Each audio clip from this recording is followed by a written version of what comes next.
Hello, welcome everyone. Thank you for joining today.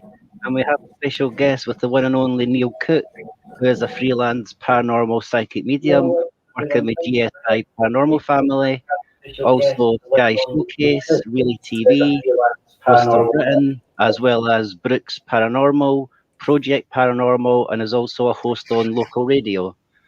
So thank you, Neil, for doing this interview. Yes, good evening, Citizen. It's great to be here. I was very excited when you asked me to do this. As Bob Hoskins once said, it's very good to talk, and he's that opportunity now. So Neil, could you tell the viewers a little bit about yourself and what you do and about your channel or platform, please, if you could? Yes, I'm Neil Cook, as you're aware. I'm born and bred from the northeast of England, which is in Middlesbrough. I currently live in North Yorkshire with my wife and hedgehog and pet dog. For some years now, I've been public with my mediumship, doing the venues, the podiums, the stage shows and things like that. You can find me anywhere on Facebook under the section Neil Cook Spirit Medium, as well as my YouTube channel with a few playlists on cooking and other things. And we also have the GS Paranormal channel, and we're close to 14,000 people, I think, following us now. We haven't done much because of the pandemic, but it's there, and we're always posting something to entertain you guys.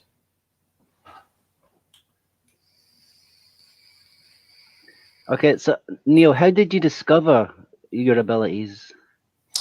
I was born into a family of spiritualism. My mum was a very sensitive person, and although she didn't practice the level of mediumship which I now practice, she was the classic tea leaf clairvoyant medium, where she would see the foreseeable future as well as tell you what's happening around each other as well. I believe my gran was a medium as well, and it was something which was going to be passed down to one of the three siblings, and I was fortunate to be the gifted one.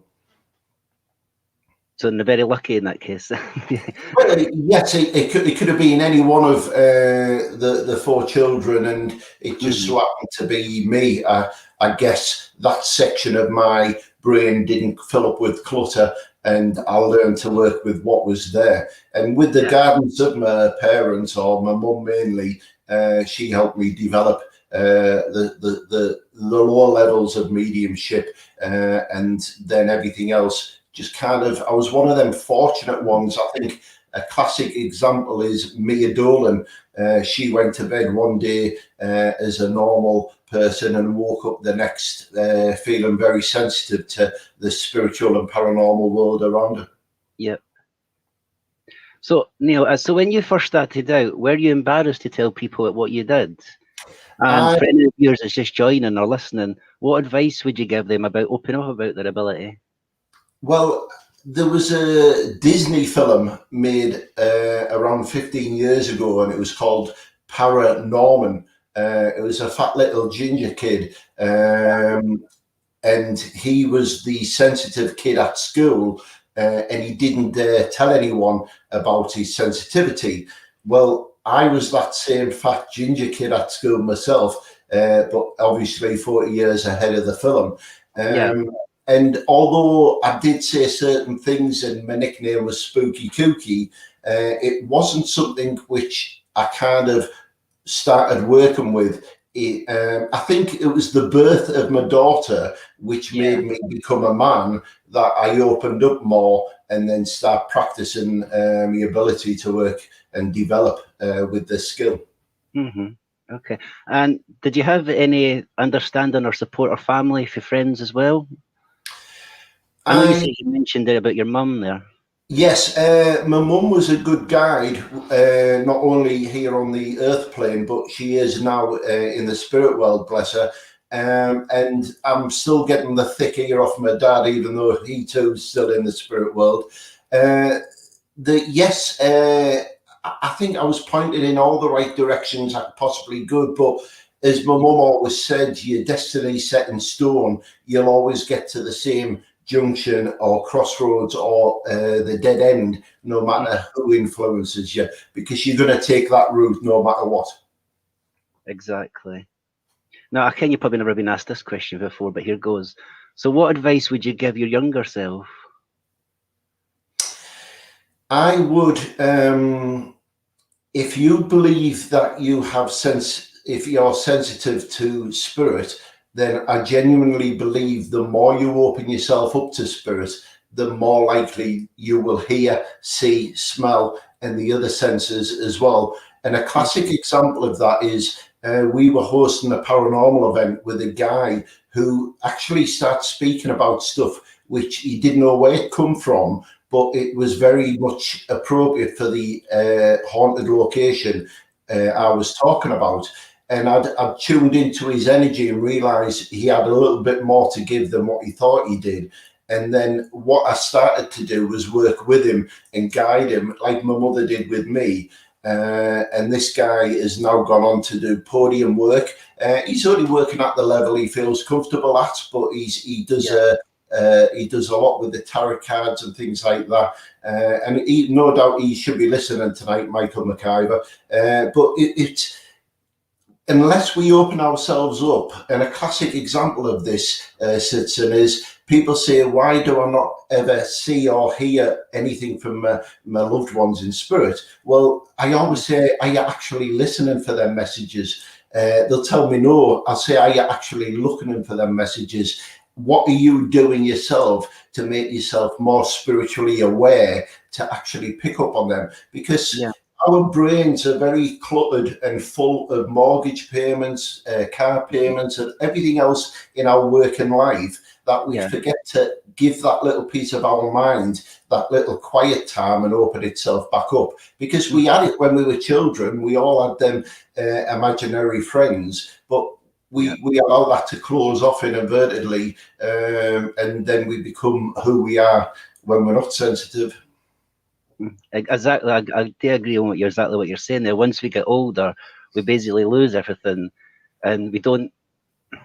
Some of us, even though do have abilities, but we don't meditate as much to really open it up. Exactly. Yeah, meditation is a crucial thing, but I would never advise, me personally, anything more than the length of a very good song or anything more than 10 minutes, because I'll guarantee the second you find that quiet time and lay down or sit in your favourite chair and put your favourite track on, the phone will ring, there'll be a car horn tooting outside or a dog barking, which is just going to make you snap out of it straight away. So very small increments of meditation. 4 minutes, excellent. 10 minutes, good. And just let yourself open up.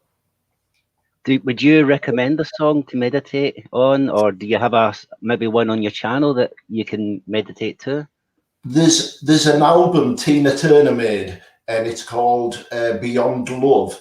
And there's a track on there which I used to use, and some of my friends use it now.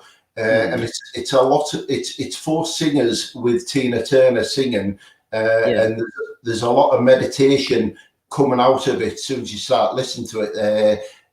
Everything from the music being used, the instruments, to the soft voice of a deep woman, which is Tina Turner, giving you instructions, but not instructions directed at you, but telling you what your life goals should be.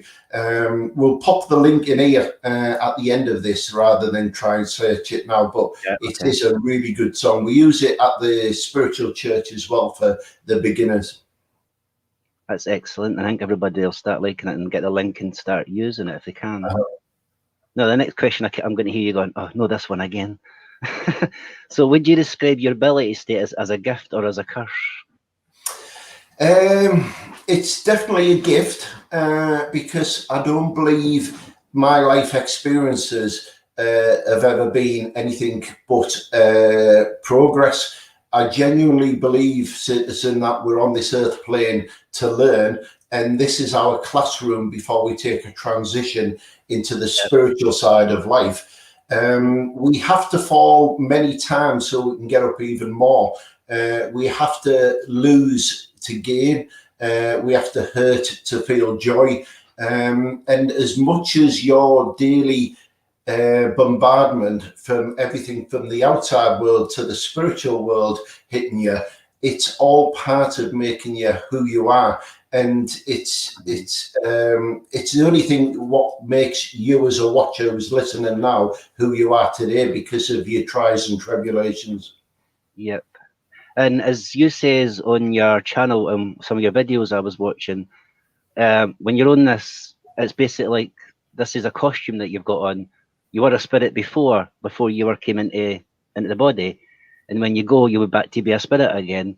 But on the other side, I'm just trying to remember how you said it is. It's like an airport customs. I think that's what you says. Yeah, you're checking in. Your destination is everything you've accomplished in life.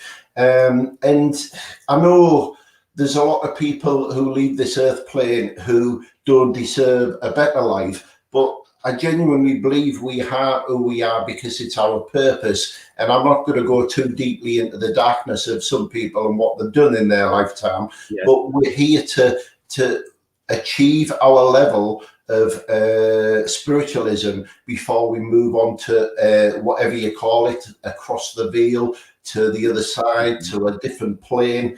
And this is just part of our many life cycles from start to finish. This is probably the most toughest one I'm aware of, and we only know what's happening now because our mind is erased of previous memory. However, there has been a lot of mention on people who've had past lives regression and TV programs about that. Mm-hmm. Yep. Well, for me personally, I've actually had an experience where it wasn't to do with my family. It was to do with somebody else when I was doing a house investigation. And to me, the spirit was basically showing me how it actually crossed over, or what it's basically like on the other side. Because what I was seeing, it was like a hospital ward, and I could hear like somebody shouting and like dancing type of thing. Then they went through like double doors, and there was like the big massive table, I suppose, like Buckingham Palace table. And it was like basically all their family members around. So basically, it's like they were waiting for them. Uh-huh. I just thought I'd maybe share one of my experience with you there. No, I mean, talking about our development side of things, at some point, I would hope that everyone who's wishing to work with spirits or even develop our senses would find their spirit guide. Now, some mediums will go through their life, and we're all sensitive, remember. We've all got the main gift, which is intuition. And a classic example of that, and people have heard me say this many times, we meet someone, we walk away, and there's just a little thing we don't like about that person. And normally 6 months down the road, we find out why we didn't like him. And our intuition actually told us there was a negative part of this person, which maybe let's not get too close to. And that is our biggest gift. And my mum always said to me, say what you see. It's like catchphrase. If you get given that information through your third eye, through your audience side of it, or you physically hear that, then you're hearing it, seeing it for a reason. Go with it. Just say what you see. Exactly. Mm-hmm. So what things in your life would you give up in an instant if you got to an even better place than you are now? Do you know, if where I'm at now is the top of the ladder, then I'm happy. If there's a higher level, then that's a bonus. I've got a beautiful wife, a beautiful house, a beautiful family around me. I live in the most beautiful part of North Yorkshire with a sea view out of that window and the moor behind me.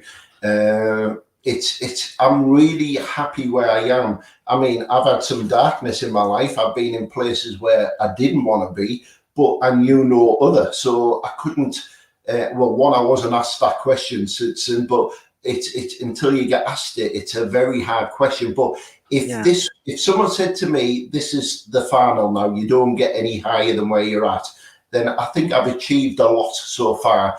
And what I have around me now with my loved ones and my wife and everything else, I'm happy. I mean, I've got money in the bank and it pays the way, and that's all it does. I mean, money isn't everything, as we know. No matter how much money we have, your tombstone is still the same size to the pauper next door. So Yeah, it's not all about that. It's about love and what you give for others, I genuinely believe. If nothing ever happens ever again and I don't buy another Ryobi tool, then I'm happy. exactly. Well, as the saying goes, you can't take everything with you. Well, you can you? You leave everything here for someone else to take over. Mm-hmm. And I know I'm Scottish, and there's quite a lot of Scottish that would try to take it with them, but Yeah. So Neil, do any other of your family members have abilities? No, unfortunately not. I'm hoping that my daughter, who's 24, should become a little bit more sensitive than what she is. She's very much like me in all her mannerisms. I've introduced her to a spirit guide, even though she's not aware that she's around her. And normally people will say to me, Neil, who's my spirit guide? Who's the person or whatever is around me guiding me? And we can't do that kind of work. We can't. I mean, very rarely we get told who the spirit guide is. And one of my teachers at the spiritual church in Phoenix, the first day I met her, I walked in, there was a nun in spirit stood at the side of her. And I said, oh, you've got a nun here with you. And she's putting her hand on your shoulder to show that, like, approval. And she said, oh, yes, it's my spirit guide. And I was fortunate to pick up on this. But we're not always fortunate because, one, we're not conjurers. We only connect with energy, and I work with a lot of physical energy rather than just what people are asking for, if that makes sense. Yeah, definitely. Now, I'm hoping this is no negative question for you, but how do you handle disbelievers? I think one famous medium who's in the spirit world now once said, and it was part of his promotion to who he was to the non-believer, there's no proof, and to the believer, there's no proof necessary. It's people have to see things in life just to believe that it's there. And if you tell them the paint's still wet, they'll still want to touch it to make sure. So unless we have that physical experience ourselves, or someone like our good selves as a medium walks up and tells them something which no one could possibly know, then how do you blow them away? How do you tell them that there is an afterlife? How do you tell them that the heaven isn't up on a cloud, but it's all around us? How do you prove this? And how do we tell people, don't worry, because when you get to the other side, there'll be an even prettier garden there for you there. I mean, until you get there, we will never know. Until someone like a medium approaches you and says this information to them, then there's no way. You just have to open yourself up, and if you're going to hear it, then you'll see and hear it. If not, then I mean, a lot of mediums haven't got they're not psychics, or not all psychics are mediums, but all mediums are psychic. It's a lot will not work with a spirit guide. They'll only work with the senses and the third eye. And they have to connect everything together like a jigsaw and try and make sense of what information they're getting given, because they can't physically hear their guard like I can with mine. Yep, exactly. Now, as a spiritual medium, Neil, what is the most challenging investigation you ever taken on? I've just done I've just done a lockdown special video, which is it's 2 parts, and I've joined them together using software on here and uploaded it. And it was at the old Nick Theatre, which is in Gainsborough. We've been there a few times. My first time there, I was working with the Anguish Man, the most haunted painting there. and that was quite challenging, but not as challenging as when I took a group of my friends there and I was working with spirit. It's an old prison. It's an old cell block. It's an old courthouse. It's an old police station. And it's now a theatre to the local community. But there's a lot of residual energy there. There's a lot of intelligent energy there. And when we were trying to show our guests how spirit can work with us on the good-natured side, a lot of the negativity was there, and that wanted to interfere. Now, other than myself, there was one other sensitive person there, which was Shane Carver, a good friend of mine, but he wasn't picking up anything near to what I was picking up. And I think I actually say in the video that I started to worry when my spirit guide asked me for help. So it was trying to hold back this darkness and negative energy, just so we could continue and no one came of any harm. And I don't mean physical harm, because I'm not a believer in the demonic side of things, because nothing demonic walked on this earth. And if it did before my lifetime, then I will not pursue myself to the extent where I will incite anything demonic anyway. And my mum always said, it's the living which will hurt you. And you've all heard that saying. And we'll only connect with what once walked on this earth. And the most negative thing I ever heard about was someone like Hitler, someone like Fred West, someone like the nasty neighbour next door who kept sticking his pen in my ball every time it went over the fence. I mean, but these were nasty people in their time, from the previous early century, who did a lot of dark things and ended up being incarcerated. And obviously the intelligence side of their energy wanted to interfere again. Mm-hmm. But as we know, if you're supposed like, if you're angry or maybe evil in life, you're going to be the exact same in death as well, even the same as if you're funny. I think I think we rejoice at the turn of our transition. I genuinely believe that we've done what we've set foot on this earth plane to do, and when we get to that transition period of the path, then we will rejoice. I don't believe our loved ones and other people pass over and they don't either ask for forgiveness or offer for claims. You will not be looked upon from the spirit world thinking, well, I'm not going to make contact with that evil person, because it's not like that. I've never, ever come into connection with a one-to-one spirit for a person in front of me where they've wanted to call them anything other than love.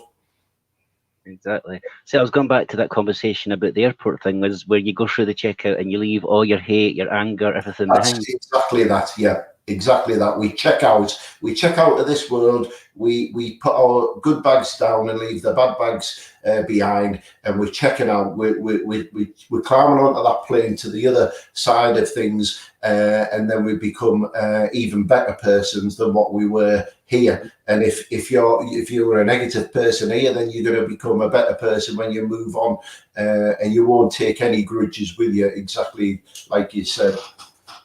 Yep.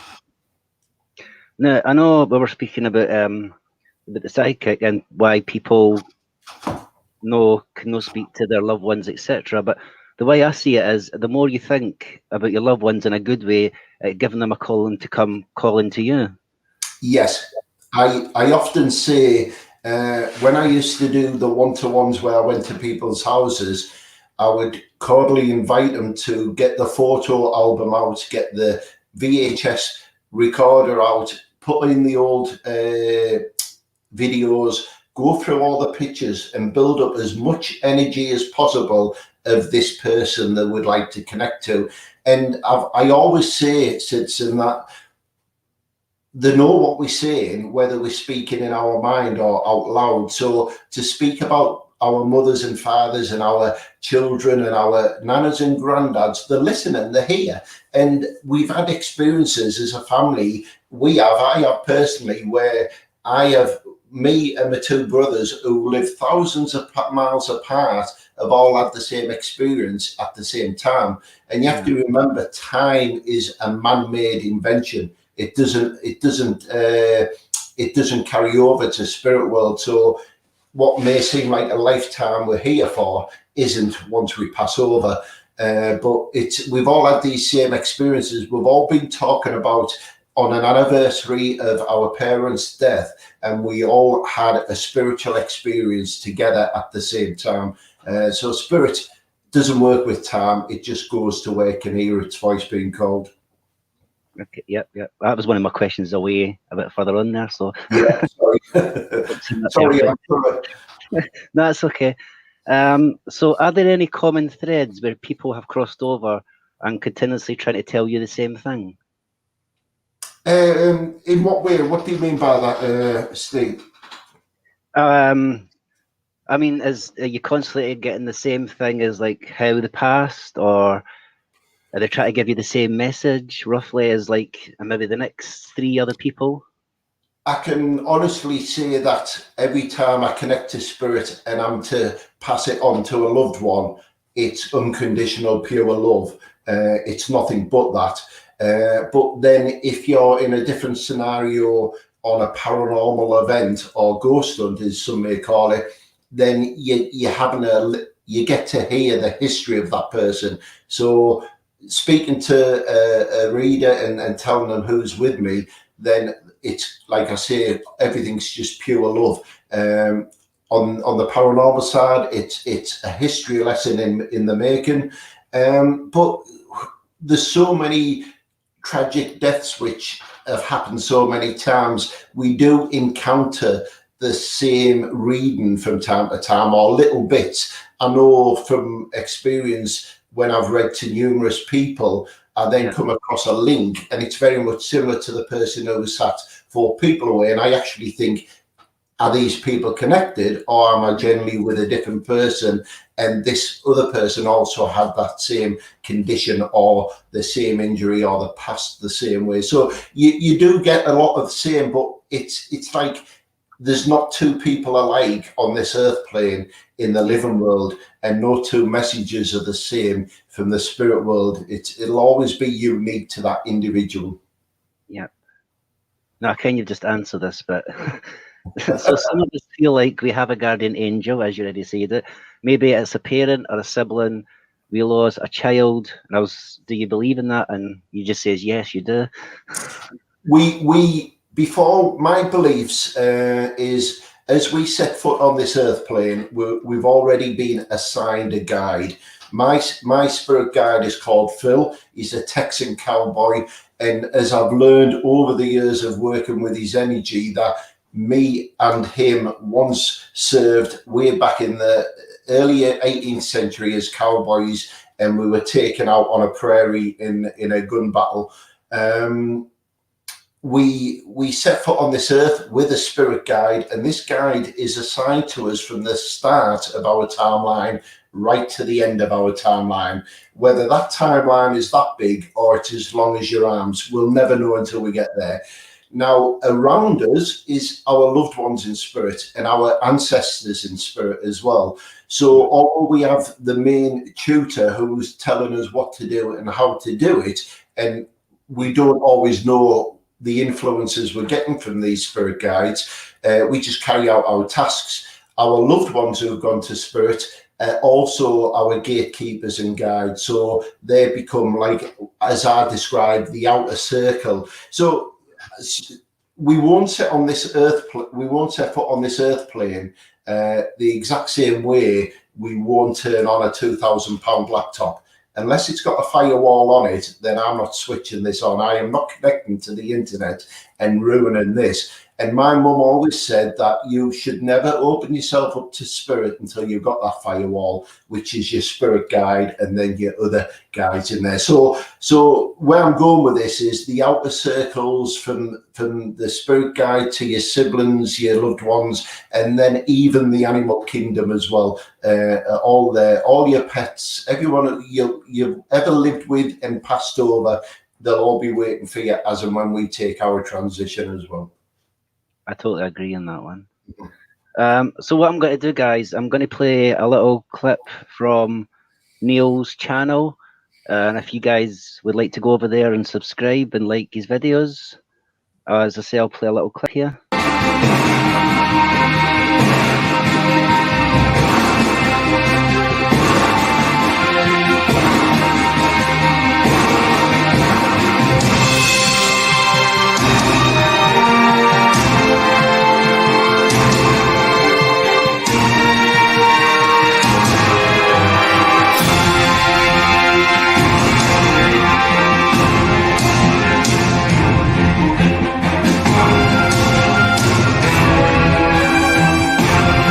Staffordshire. It's that kind of breed of dog.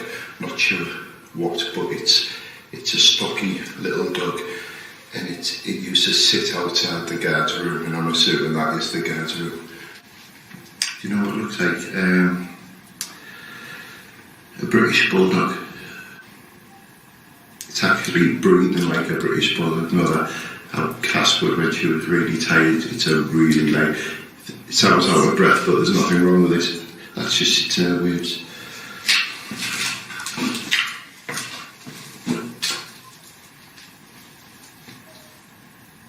Really cold area, but there is a chimney, so there could be air coming down there. But there's a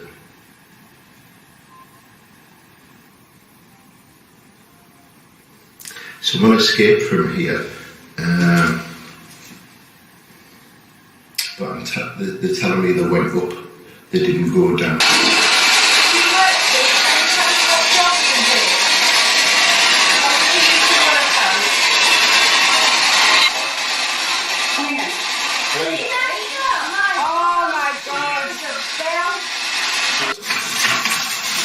The little school chairs area, I've just noticed, and this is where I could feel someone. Come on, Charlie, come and sit on this chair for me, please. I've asked a little boy to come up, who I picked up on earlier on, and I found this little tiny chair here, which is kind of a school type chair. I don't believe he's connected to the chair, but it's something he would be familiar with. Now I've come towards the chair, it's spiking. It's gone up from 30 something to there, it's already peaking over to 50. So it's definitely picking something up. Go right to the chair, see what that is. I'm trying to think if you see it. It's 2 steps in front, you know. What's that? 54. It's picking you now. 56. What was working quite well then, we'll work around the circle and you can all ask a different question. Can my brother give me his name, please?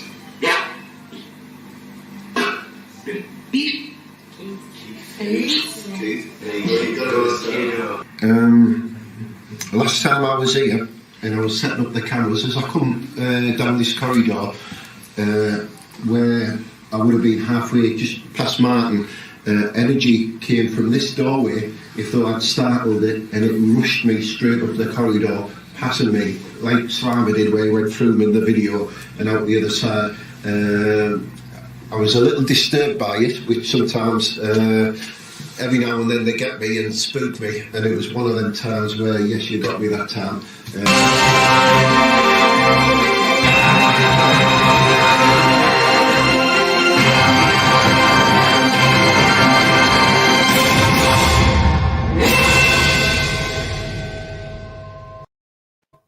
So I hope you liked that there, Neil. Yeah, very well put together. You picked all the best shots and all the right angles. Yep. Okay, as we carry on with the interview, now can we talk about what you do as a medium? So people that have passed over speak through you to their loved ones. How come they don't go directly to their loved ones? Well, I think we've already answered this. We not all of us are sensitive as others. I genuinely believe that the audience who are sat with us now, sat watching, genuinely have their loved ones in spirit at the sides, and unless we actually open ourselves up in a good way, like we've talked about through meditation, then we'll never hear or see them. Now, with respect to that, we may never hear or see them. This is the downside of it as well. It's I can remember laying in the bathtub once and saying to my mum, Mum, why is it that when I hear this noise in my ears, it sounds like I'm laid under the water, and it sounds muffled, like it's coming through another room or mud. And she said, is the frequency between the spirit world and ours is out of sync, just like the old radio, which you had to get dead on the FM channel. And until we hit that exact same frequency where both come together, then we may never hear anything clear clarity. So it does take a lot. But I will tell you that a lot of your listeners, excuse me, who are sat listening now are going to put their hands up and say, I've experienced this. When we go to sleep at night, we go through so many stages of sleep. Now, the first is when we lay in our bed and we wind down and we talk to our loved ones or ourselves. Then we run the day's cycle through our head again and worry that little bit about what we need to do tomorrow. And then we get sleepy and we keep forgetting what we're worrying about. And just as we get into the hypnotic state of sleep, you'll hear a voice go, Neil. And you'll open your eyes up straight away and you'll hear it yourself. Someone will say, Stephen. And you'll go, someone's just called my name out.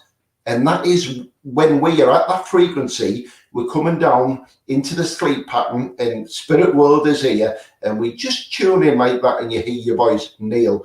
Now, spirit is more likely to contact you in your hypnotic state, i.e. through meditation, or when we're working as a medium, which is like I am now, we're in that meditated state in the mind. And this is where we'll hear spirit the most. A classic example of this was many years ago, scientists put earphones on people and played a recording of them linguaphone tapes, which had foreign languages on.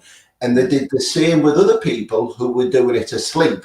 Now, the people who slept through the recording learned the language quicker than the people who were awake, because the hypnotic mind is more receptive to frequencies and sounds and other things. And we all know we'll wake up, or should I say, we'll hear an alarm in our dream. Then all of a sudden we open our eyes and it's the alarm outside our dream. So we do hear and see things in our sleep as well. And spirit like to come to us then, because they're less likely to scare the jahibas out of us while we're asleep than they are just appearing in your front room.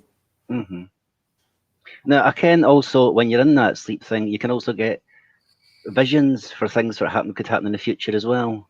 Yes, you can. I often see things. I find my first early days of meditation was when I was doing decorating. I was once wallpapering, and although I was sensitive and I was aware I had the ability, and I started seeing things if though I was rubbing the wallpaper on, but there was no wallpaper there, and nor was the wall, the drywall, the plasterboard was there, and I could see further away, but everything was black and white, and I was tapping in and out of what was the law of the land and not the house I was actually decorating. And this was my own house, and I could see fields after fields after fields of how it looked like before I literally moved there. So yeah, we can do that. We can see things in the meditated state, sleep being one of them.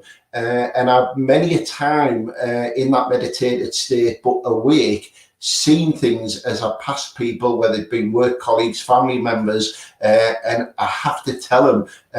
But my mum always told me never to preach, Neil. Never run up to someone and tell them something about the afterlife. Let them know that you know about the afterlife, and let them run up to you and ask. Yeah, when you were just saying that there, it sounded like my mum there. Do not preach. Yeah. Don't preach. Just let them know who you are, what you do, and let them come to you, because me and you are not everyone's cup of tea. And I can honestly say, other than probably one person, I've never sent a friend's request out on my Facebook pages, because 9 times out of 10, someone will say, oh, clear off, you're talking out of your backside. And I know from statistics that only 3 people in the UK out of 10 believe in what we do. But in America, 7 people out of 10 believe in what we do. So it's the audience you approach as well, it's who you're speaking to. you have to consider as well. Yeah. Well, it's basically it's not your job to go about and try and make people believe and type of thing. You're just passing the message. No, exactly that. Yeah. My page is open to everyone who wants to come to me. And that's one thing I mentioned to that guy I spoke about, Michael McIver. Don't set up a channel and send 1,000 friends requests out. Set up a channel and just tell everyone who you are and what you do, and they'll find you and come to you. Exactly. Exactly, Neil. Now, I ken you've been on TV and radio. So, is there any pros and cons taking your ability to platforms such as like TV or radio? Yes, I haven't been paid for any of it. That's the cons. No, my mum always said it's a gift, Neil. Why should you charge someone else for it? And that's always been the case. It's also been my bugbear because people know I do my readings for free and the majority of my work for free. Unfortunately, my manager is in the other room at this moment in time watching this live feed, so I have to be careful what I say. But my wife is also my manager as well, so she manages that side of it. But it's the pros is I'm getting myself out there. I'm letting everyone know who I am and what I do, and I'm attracting the right audience. That's all I care about. If I entertain you for 5 minutes, it's 5 minutes that I hadn't entertained you for, and it's only all in the I do it for the love and the light of what I do. It's just a great gift, and I want to share it with as many people who want to watch it. And we don't have to click on them links. We don't have to go to them events, nor do we have to stay on the same TV channel that I might be on one day. But it's up to you. And if you do stay with us, then you'll be in for a good ride. You will. There's two things we've just filmed up in Scotland. You've just shown partial of it, of the Jedburgh jail, if I pronounce it right. We filmed then for a TV company called True Ghost Stories, and they were taking that across to America first and showing it across their networks. And hopefully at some point we'll see it back on our TV when they get sick of watching me, and they'll sell it to someone else like Really TV and stuff like that. But work like that, it's like a good carpenter. He has to charge cheaply at the start so he gets all the jobs at the end. And in my case, I do it for the fun, because someday someone might want to reward me for what I've done. And if that's within my work, what I've done, then I'll accept that reward. But other than now, it's all for love. And I know my inbox is just going to fill up now. I mean, I do agree what you says there, for doing like free, because what I believe in is the spirits don't pay another side to try and contact. No, they don't know. And I know if all the people I've ever read for on here now watching, and I'd like to think some have tuned in, they'll be able to confirm how much they're paid for my services. And I know it's going to say a load of zeros because I've never charged yet. I've charged for my bus fare there, and I've charged to hire a location, which has cost hundreds of pounds, but the money accumulate together. And even our two paranormal investigators will say that they're paid the exact same amount as the going rate, so we could all enjoy this location together. And that's the only time we've charged the service. The tea and hobnobs have come free. As long as you get your hobnobs.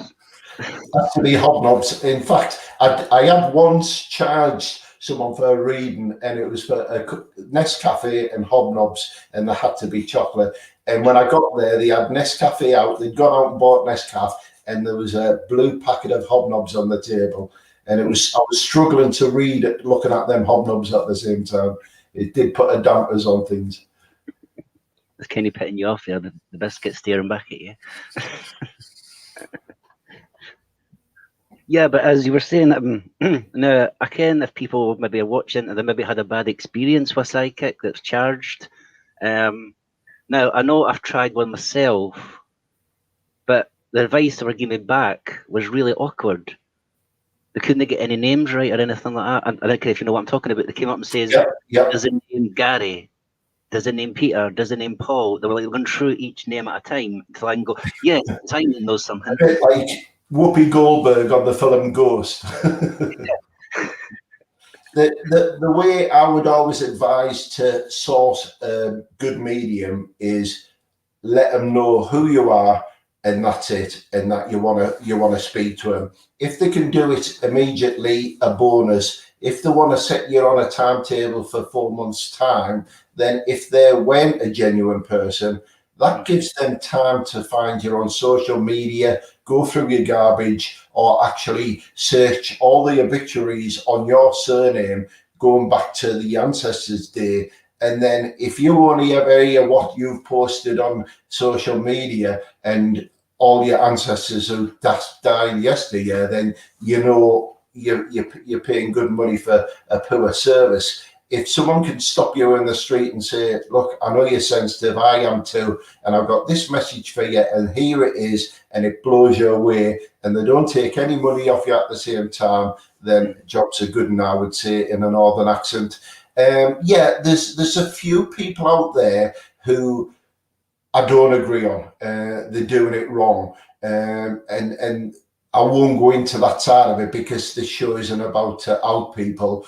But you also have to consider that as much energy as it takes for us to conjure spirit, it takes just as much, if not more, for spirit to make that contact as well. Now, on your level and ability to be a medium or to be sensitive, not everyone will get a spirit guide at the side of them saying, Neil, what the person is saying is this, and then physically in a clear audible language tell me, and then I'll pass it on.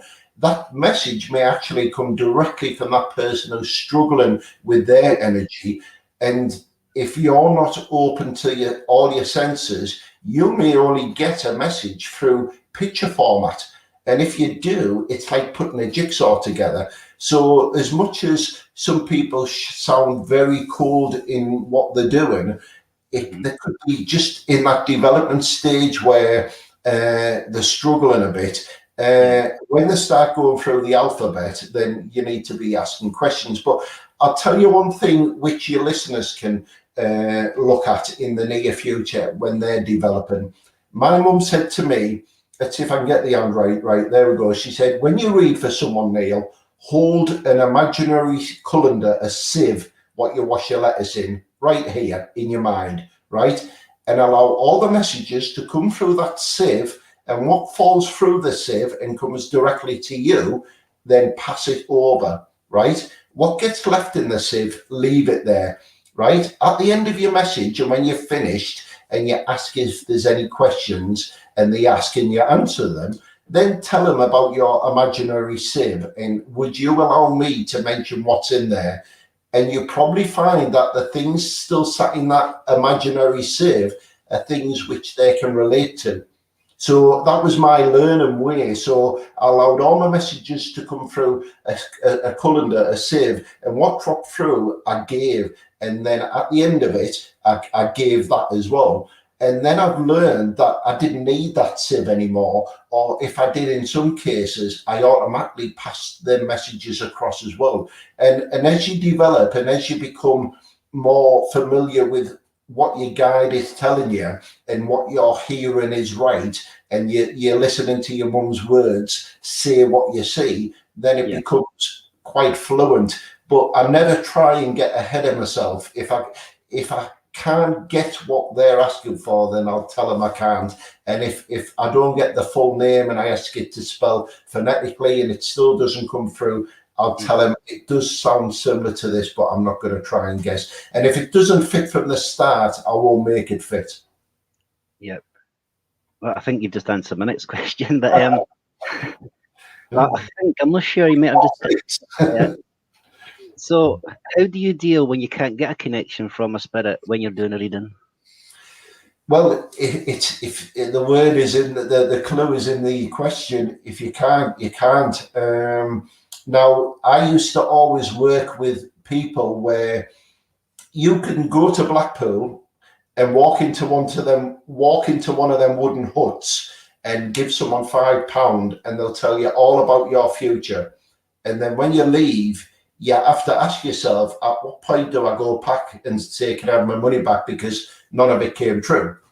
Mhm. So it's good for a medium not to tell them about the future, but to tell them about now and the past.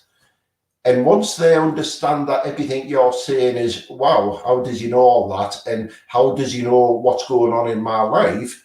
Yeah. When I then start telling them about the future and the loved ones and everything else, they've got faith in me, because previously everything I said meant something anyway. So always be cautious of what you're being told and the clairvoyant side of it. And although I do believe in the tarot cards and things like that, I do tend to think my previous dealings with them, it's clairvoyant. It's you're turning it over and saying, this is going to happen, that's going to happen, this is what's going on. Well, I can do that verbally without words and pictures. So I tend not, we've got plenty around the house and some really pretty ones somewhere, but it's something I moved away from now because the development side of it doesn't require a clairaudient side from the start. I like to just go straight in for the jugular and work that way. Yeah, definitely. And I know your manager's ears are going to pop over in this one here. Oh yes, yes. Can you explain your reading process and how you connect to the spirits? So, as we previously said, I will invite that person to build up that energy themselves, because I'm a physical medium and I work with energy. And although I do readings online from time to time, I can only go through the energy which is coming through from the person, like your good self, or how much they're putting into what they're saying to me. And we know people say there's no energy, there's no, oh, what's that word? When someone sends you a text and you see the cheeky so-and-so, well, there is energy there, and they put that energy in there. And you have to remember the whole universe is made out of energy, right down to the materials which were used to make this TV remote. It's all energy. And as long as there's energy used for that communication, then a good medium will read from it. So then building up more energy just helps the spirit world not only to use their energy, but mine. And you will hear on a paranormal event where everyone holds hands and they'll do a little prayer and they'll invite spirit into the circle and they'll try and build up that energy to the extent that not only will spirit manipulate the energy, but even the gadgets around us, the electronic devices. So it's from the offset, it's all about energy. Bring the energy to the room, build it up, look at all them nice pictures of yesteryear and the loved ones you want to connect to, and then allow the medium to enter your circle within your home or wherever, at the podium, in the church, and then he will work on that energy. As he gets the connections coming through, I will then make that connection, and I'll ask for validation mainly. I want to know where I need to go with what they're telling me or who is sat in front of me. And on that basis, I tend to specifically go to a chair or a point if it's a one-to-one, and then I'll ask for more validation, because we can all say, I've got an old gentleman sat with me and he looks like a granddad, and everyone over the age of 50 has a granddad in the spirit world. So it's asking for that specific validation. A classic example, one which I did on a home reading, where a colleague of my manager's came round, and the first thing this gentleman wanted to say was, it's his granddad. And he said, well, I've got two. And he said, tell him I've got this bit of my finger missing. And he said, oh, it's Granddad Joe, I know you mean. And I mean, the other one had all his digits. So straight away, this strong energy. And this guy was coming to my house solely for this reading and an uplift in his life, which was a bit traumatic. And his granddad was there. And he said straight away, it's this one. Tell him it's this one. and that's it. It's all about building that energy and looking for them key signs they're trying to tell you. There's always a Grandpa Joe somewhere along the line, isn't there? There is, and there's always an Audrey and an Ethel and a Hillary and someone else and a Hilda Ogden somewhere. So it's we can all shout to an audience of old people and say, "I've got a Mary here. Who can take that?" And every hand goes up in the air. We need to be more specific. We don't want to look like charlatans. We want to do what that audience or that person wants from us and give them that validation that their loved ones are here. But you should be able to give that validation yourself. Each and every one of you who are listening to this, you should know, I've got a tickly nose, you should know that your loved ones are in spirit around you. And I've always said, heaven isn't a cloud somewhere where we look up and we see our loved ones looking down. Heaven is all around us, and you'll have often heard someone say, we make our own heaven. So whatever's around you, we create that ourselves. And we also make our own hell as well. If you believe in that side of things, then we make our own demons and our own angels as well. I noticed you were getting a sign behind you there. Your lights were starting to flicker when you were talking. Yes, I often get it. I know there's a few spirits with me now, but they're certainly connected with me. They normally play with me aspects of what I'm using. There's no updates going on, and they also affect, well, as we all know, as we have spirits in the spirit world, they mess with our electrics and things like that. And that's why, like, even batteries and that always get drained and that as well. This is it, which we find a lot on our paranormal adventures. Yep. Now, Ken, I brought this up before. Go back to it again. And now, in your own opinion, Neil, how would you like people to view mediums? I know I say it's like messenger or a man in the middle, but do you have your own opinion? I think in today's technology, we'll make our opinions on the basis of who's out there in the social world of things, because gone are the days, or gone are the months, should I say, where you can physically go along and see a medium in his own home, or he can come to you because of the current climate. But I think it's all word to mouth. It's recommendations now.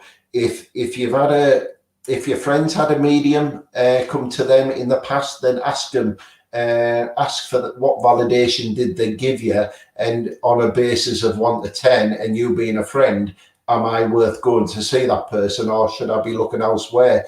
Normally, we do everything in life through recommendations, from getting our car MOT the same day to where's the cheapest place to get your spectacles from, and someone will tell you. So ask your good persons around you.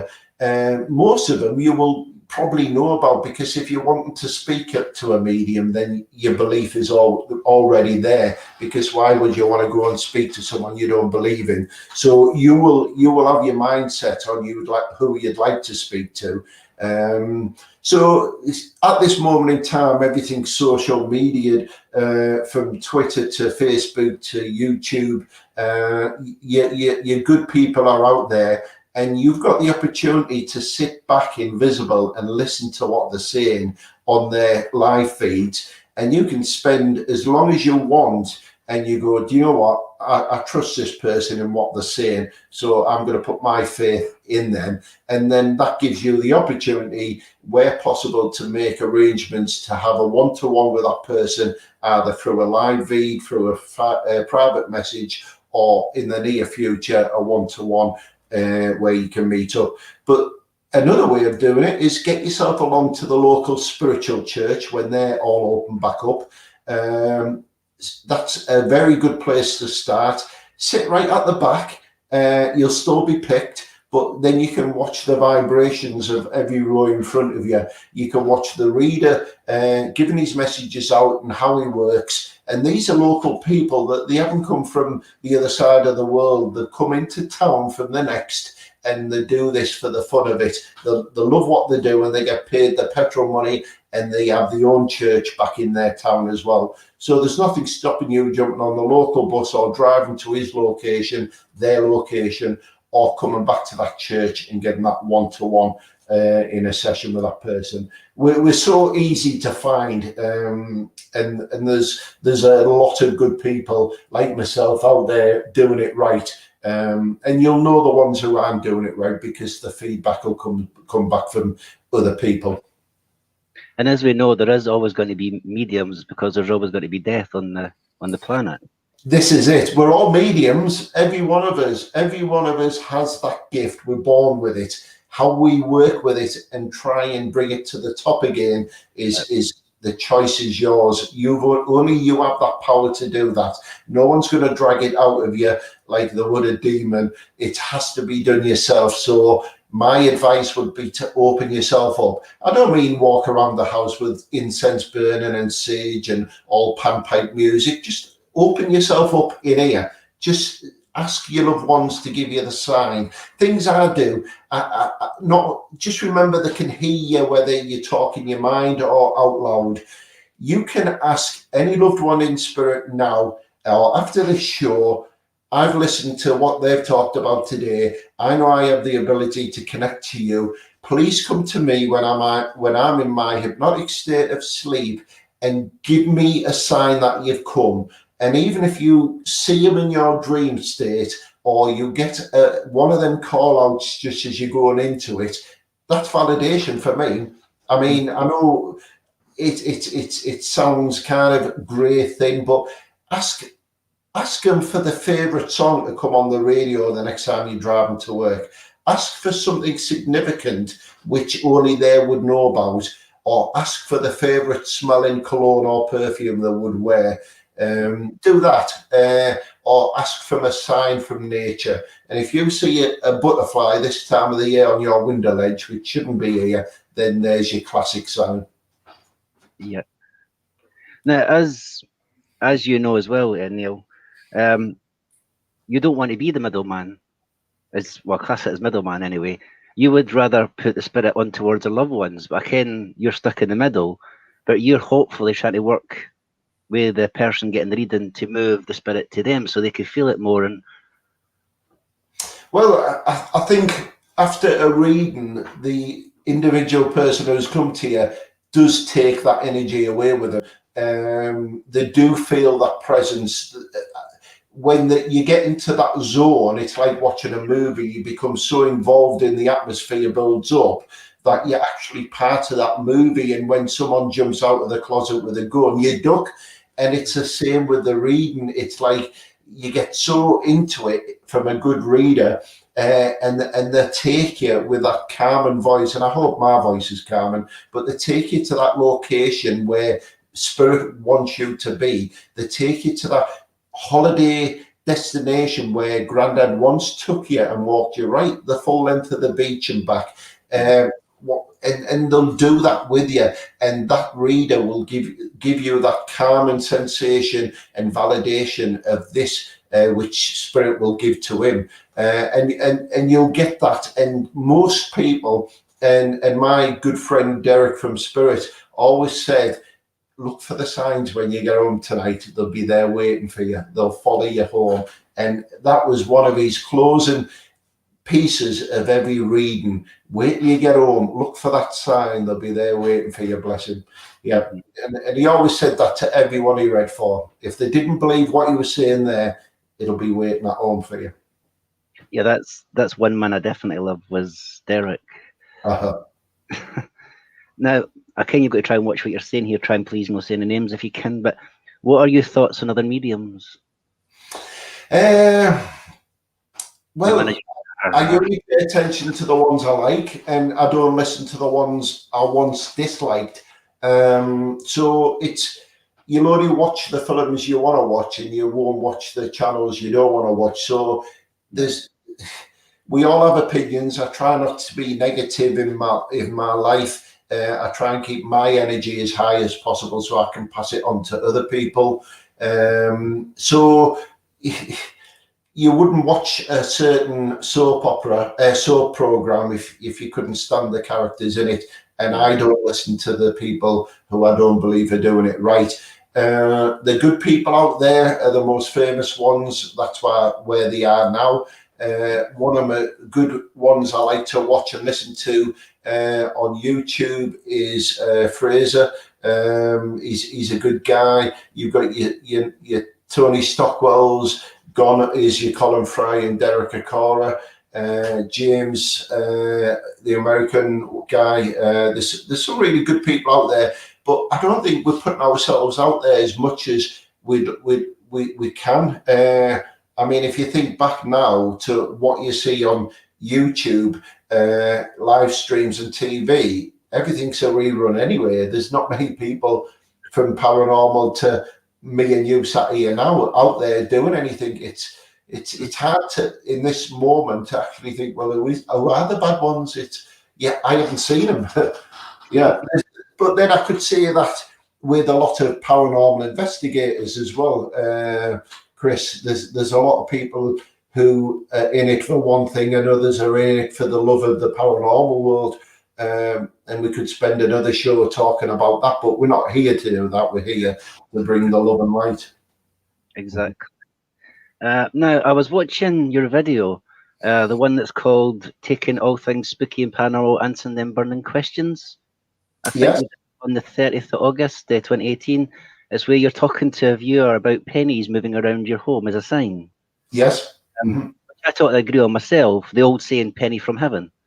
Now, some people don't click on that as a sign that a penny, maybe a penny could have a year in it, maybe for a birthday or an anniversary. Do you agree on this? I genuinely do. Shortly after that show, or the show before it, I'm not sure now because this might have got onto the topic of where the pennies come from. My father was a renowned pigeon fancier. He raced pigeons. They're here with us now. My father, let's see if I can get him to interact again. My dad had pigeons all his life from the age of 18 to him dying, and he raced them, he collected them, he even picked them up off the street and took them home, bless him. And I had a spiritual encounter, stood at the kitchen sink, looking out the window, and my father's energy was near to me, and I just asked, can I ask for some more guidance? And a pigeon out of nowhere came down onto the lawn and sat there, and it was fixated on me. Was it fixated on me because it was waiting for me to move to fly off, or was it saying, look, I'm here as a sign? And I accepted it as a sign. And a lot of good mediums will say, if you believe that's for you, then take it as a sign.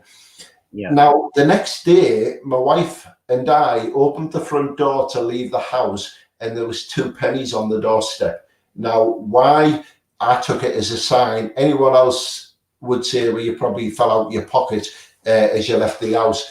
And that got us onto the subjects of pennies, and I think that's what incorporated into the live stream, which was some years ago now. These are signs, and it's not just the pennies; it's the feathers as well. We've all had that feather in front of us while we're sat on the bench or on the deck chair in the garden or on the doorstep. They're just dropping by and saying, look, whether you get it right now, but I'm going to leave this coin here, and when you pick it up, you need to think of me. And it's becoming such a thing now where, like you said, pennies from heaven, we look down and go, pennies from heaven, it's a sign. And then we start thinking about that loved one we were thinking about before. So even if you weren't thinking about them before, they know that what you're thinking up here, wait, I'm getting a bit in depth here, they will trigger that thought, I'm trying to say, to you to think about them. Is it an anniversary? Is it a birthday coming up? Is it a symbolic time in your life where you're needing healing or comfort or something else? And is this the time for you to ask for that? Are they letting you know they're here for that? So there's always a connection with the feather, the bird, the butterfly, the ladybug, or the pennies on the doorstep. There's always that connection there. But we have to accept that as being that. And if we're not accepting it, then maybe we're not opening ourselves up, like we've talked about, to connect to spirit. Yeah. I mean, I can, like, if a person that you knew was maybe a penny pincher, and when he passed, you always find little pennies going about. That's like the little sign to say I'm still here. I know every time my partner puts money down on the work surface or somewhere, she can hear me sneaking them off into my pocket for next time I go to the shop, and she calls me that. So I know when my time comes, I'll have to be leaving her pound coins, because that's what I keep stealing from her. There's going to be a load of pound coins everywhere. It'll be contactless in your kids' lives, yeah. Yeah, you'll have to have chip and pin and leave it on the side for your loved ones to swipe the cards. Okay, now I've only got one last question for you. Now, hopefully, I can. You had a problem with this, but hopefully the question works out. You know how you did the investigation with Shane and Andrew at the site of the Battle of Toton in North Yorkshire? The three of you caught a phantom soldier on horseback. Now, in that image that was reported by the Mirror newspaper. Yes. Now, the question that I have it is, did you see any other figures there? Now, the reason why I'm asking this is, as I looked at the image and I could see another figure, and it wasn't near the horse, and it was just at the site of the tree that I seen it, which I'm going to try and show you. Again, people might not know what I'm talking about, so if I share this first. Do you want me to just... All right. So there's the image that the newspaper was reporting. So this is why I didn't know if you had more on it, but they were just reporting on just the one bit that they could see. What I see there, Citizen, is that area where I believe there's a gentleman on a horse is in a dip. The road is in between him and where he stood, and there's an embankment down that location. Now, we're aware of that because both fields on that side of the road and this side were all part of the Battle of Taunton. Now, the road is now cutting right through the battlefields because obviously modern era's taken over. But the original land was two hedgerows, and obviously they've come along and built a bypass through the middle of it, or a road through the middle of it. Now, where we see what I would say a gentleman on a horseback is down around 4 to 5 feet. And I believe that the figure to the black mass is the gentleman sat on a horse, and the black mass, if you can picture the neck and mane of the horse moving up the left-hand side of it, and the head of the horse now coming back down on the right-hand side. Now, during the course of the night, we kept hearing what I could only describe as if you were stood outside of a stable during the course of the night, what you find, and I've heard this before, where horses stamp the feet or the hooves, and you get a thud. In the actual live streams we did, we kept making reference to this horse-like thud if though someone was riding around or there was a horse near us, and our torches were shining around the field looking for this. Now, at the very end of the night, and although we were aware of the presence of a horse or more, we then took this selfie photo, and it was okay, guys, it's a wrap. And that was around 3:30 in the morning, and we jumped in our vehicles and went our separate way. Now, that picture sat on my desktop for nearly a year, but it was in the dark format. I hadn't brightened it up. And I'm sat looking at the screen, and just one angle where I was sat exactly in front of this image, I'm thinking, oh, what's that behind us? Has someone stood there? So through the edit and create feature, which you see on that image now you've uploaded, I lightened the picture, and straight away, as a sensual being, as a spiritual person, I then picked up on that being spirit. And I genuinely believe it's my spirit guide on horseback, my cowboy spirit guide, Phil. And although I never asked him, was this, I believe that was him showing himself at the time as being around us, protecting us. I'm still going to say that to this day. I genuinely believe what we were hearing that night was my Texan cowboy riding around, just keeping an eye on us. And this location, for those who are not familiar with it, it's going to be further now, but on the anniversary of the Battle of Taunton, which took place more than 550 years ago, on Palm Sunday, we turned up on this location 550 years later, and we then did a ghost paranormal and spiritual walk around looking for the energy of what once happened in this field. Yeah. Now, you have to remember 88,000 people died in this location, 20,000 of them within the first hour of the battle. And the Lancashires were fighting the Yorkshiremen and vice versa.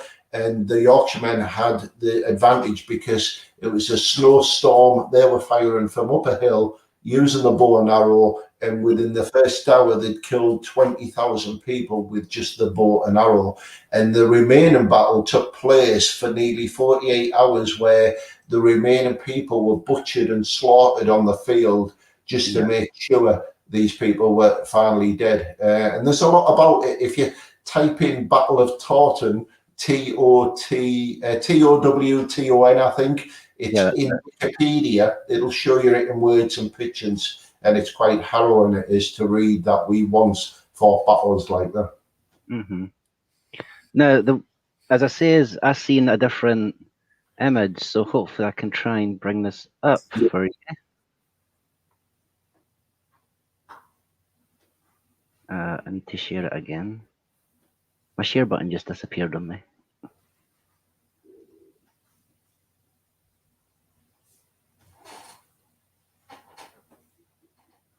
Sorry, Neil, just give me a second, it'll come up. That's okay. Sorry guys, I'm no blinking you in chat, it's just that I was trying to do the interview first before Neil answer your question. Sorry guys, I'm no blinking. That's just me. Sorry, I'm just going to knock the volume off. Before Neil asks. There we go.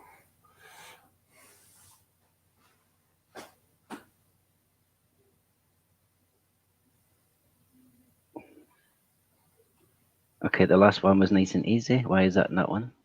Ah, there we go.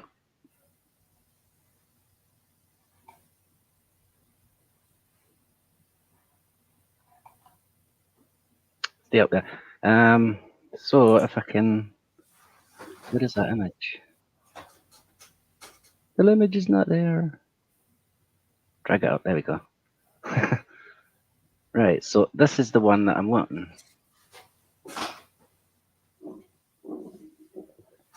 Now, wow. Yeah, if you look at it, looks like the actual hat is someone that they can see the hat. You can see an eye. If you leave your arrow where it is now, put your arrow back to where you did. I'm pointing at the screen, not that you can see me. Go a centimetre to the right. No, that's left. So yeah, leave it there. Right. Everyone who's watching now, look at the left-hand side of the mouse cursor and go down a few millimeters, and you see a human face, 2 eyes, a nose, and a mouth. I don't know if you can see that, citizen, but just it's an old warrior. He's holding a rifle. Yeah, and he's just left of the mouse cursor. His head is almost just above the grass verge, but you have to remember that 1 million billion dust particles fall on this earth every year, and this battle was 550 years ago.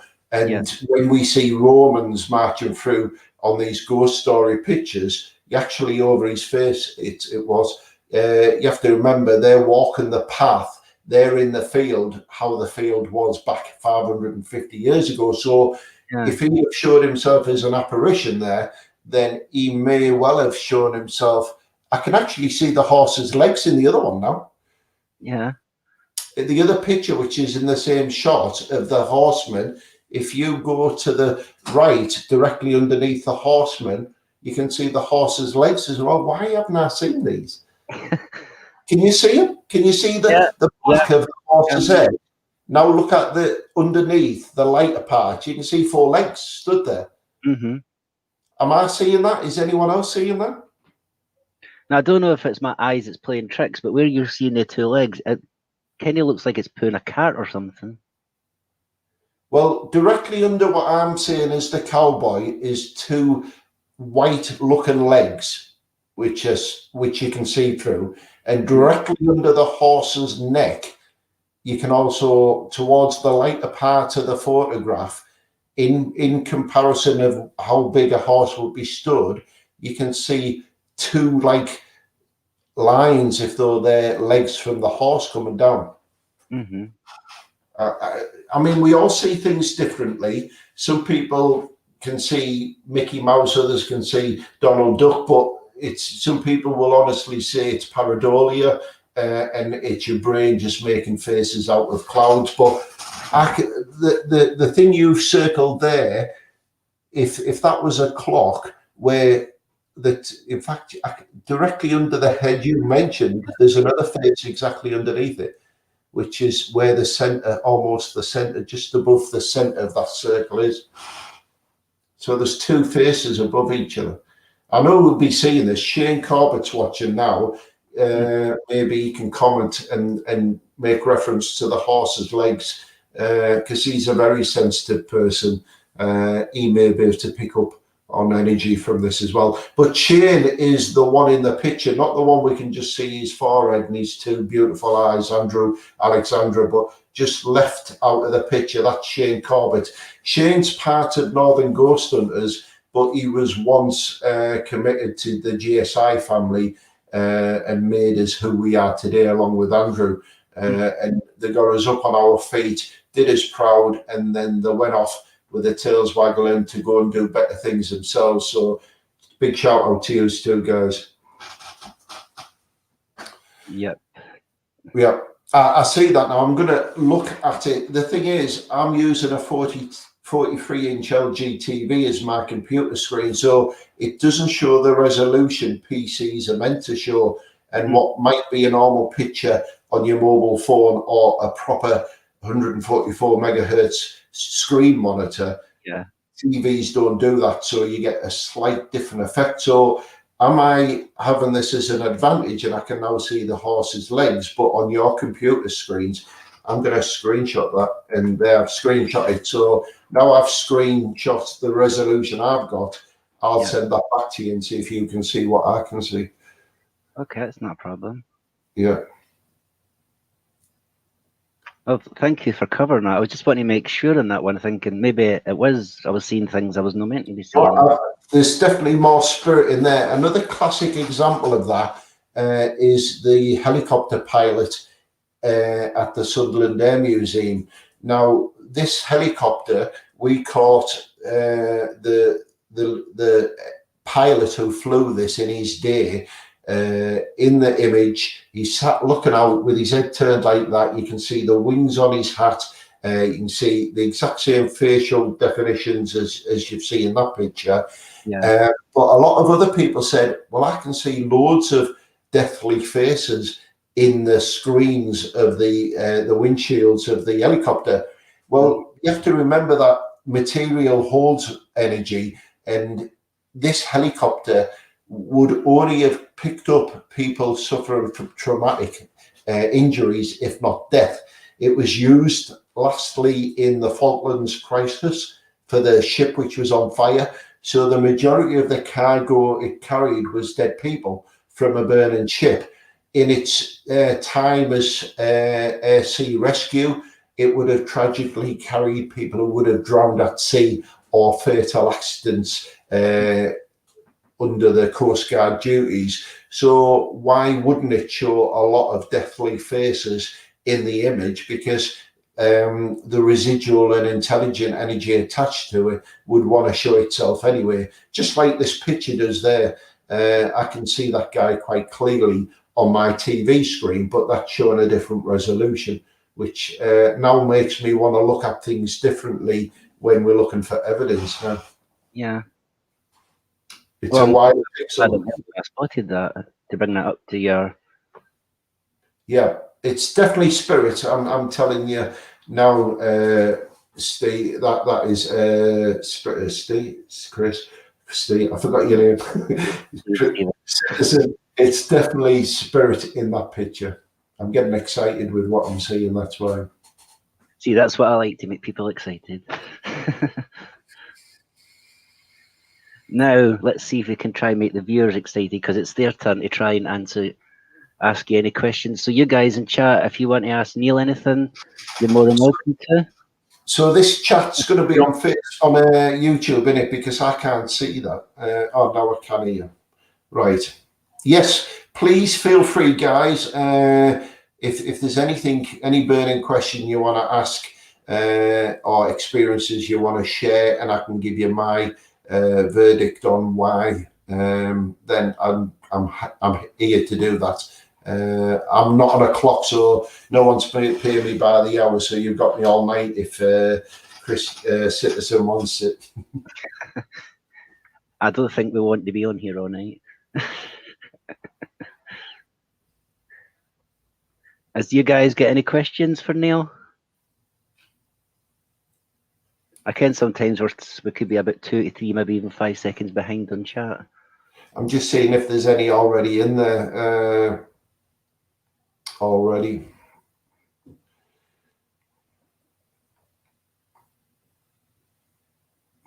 No, I just asked you that. Oracles Beyond says, having abilities, a burden or gift? It's how you work with it, Oracle. It's what you do with that gift. If you choose to, I mean, there's two sides to this question. People want to, I often hear people say, I don't want to be contacted by spirit. What if it's a negative spirit? What if it's this? What if it's that? What if it's demonic? Well, unless you watch too much movies and it's all about horror films and Freddy Krueger, then you're never ever going to deal with what you see in the movies, right? People say, oh, I don't want to do a spirit board. What if I take something home with me? Well, why would a ghost from a haunted castle of 1,000 years ago want to come all the way home with you and watch Jeremy Kyle all day long? It's there for a reason. And if they think that that is a communicational device and they're going to attract an attachment, well, a mobile phone's a communicational device, and we take pictures of ghosts on them. A spirit box, which goes through the frequencies of the radio, is a communicational device, and we hear spirit on it. And the spirit board, or the Ouija board as it's known as, is a communicational device. So why would only that be your burden? Spirit coming to you, you can switch off. You can ask spirit to leave you alone. Spirit doesn't do what people sometimes say it does, and it just pops up every now and then and bugs the life out of you and won't leave you alone and play tricks with you. And if it is, then I would want to ask, is it really spirit doing that, or is it a mental thing up here? And I say that with respect. I don't mean it any other way. But spirit is only what we are now, but now in the spirit world. All my dealings with spirits in the 30 years plus I've worked with it, I've never worked with anything other than a negative spirit. My spirit guide as my protector will allow me contact with the good-natured spirits from the higher side of life, and anything too negative, then he won't allow it through unless I ask for it to come through, because I want to work with it on the conditions we're working in the paranormal event. And you, as a person who can't hear or see your spirit guide, can still ask that spirit guide to do exactly that. Take it away. Stop that feeling I'm getting. Take that pain away from me. Your spirit guide can hear you. Just because you can't hear them doesn't mean they're not working for you. So you can command that anyway with the utmost respect, and it will go away. So if you think it's a negative, a lot of people actually think that the spirit they're dealing with is something negative when it's actually a loved one trying to get in touch with them. And a classic example of that, guys, is I've gone to someone's house who's alleged it's haunting, and they're rattling the drawers and they're making things move. And when I get there, I find an auntie and uncle and granddad he's there, and it's him doing all that because he can't get your attention. And now that you've got my attention, he can now let you know you've got his attention, and we all happy bunnies at the end of it. That's why they were making that noise. So don't believe the footsteps upstairs is demonic and the things moving around the house is something sinister. It's someone trying to get your attention for a reason and nothing else. See, the way I would put that, Neil, is if you can imagine being at a party and there's, say, 30 people there, and you're trying to talk to people, not one of the persons actually making you, we're talking back to you, you're going to get frustrated why nobody's talking back. And they do that, yeah. Spirit will get agitated and frustrated because it's took them that energy to get to where they are now to move things and make that contact. And we are not accepting it as spirit. We are not accepting it as a sign. And it actually takes a good medium to walk in there and introduce them to the auntie and uncle in spirit. Spirit children come back and forth all the time, whether they've set foot on this earth or not. They love to come back because they're still growing up in the spirit world, but they'll come back and show themselves when they were here on this earth plane, just like some of the olders do as well. So they'll say, no, it can't have been my thing. They passed away when they were 14. I'll say, yeah, but this child's coming back when this time of their life they're showing themselves was more memento, better memories, and they want to make you notice around this time. This is, you're more likely to remember them when you were in love with that person and doing things with them than when you were, or when they passed and they were in a darker place or going through an illness they don't want you to see, if that makes sense. Mm-hmm. And that's why our loved ones always show themselves to me of a fit state of health. And I've had people say, no, they didn't look like that when they died. Things were falling off and they were gaunt and this was happening and that was happening. But why would they want to show themselves to you in that state? They want to. You will only remember them when they looked very pretty in that suit when they were coming to your wedding to give you away.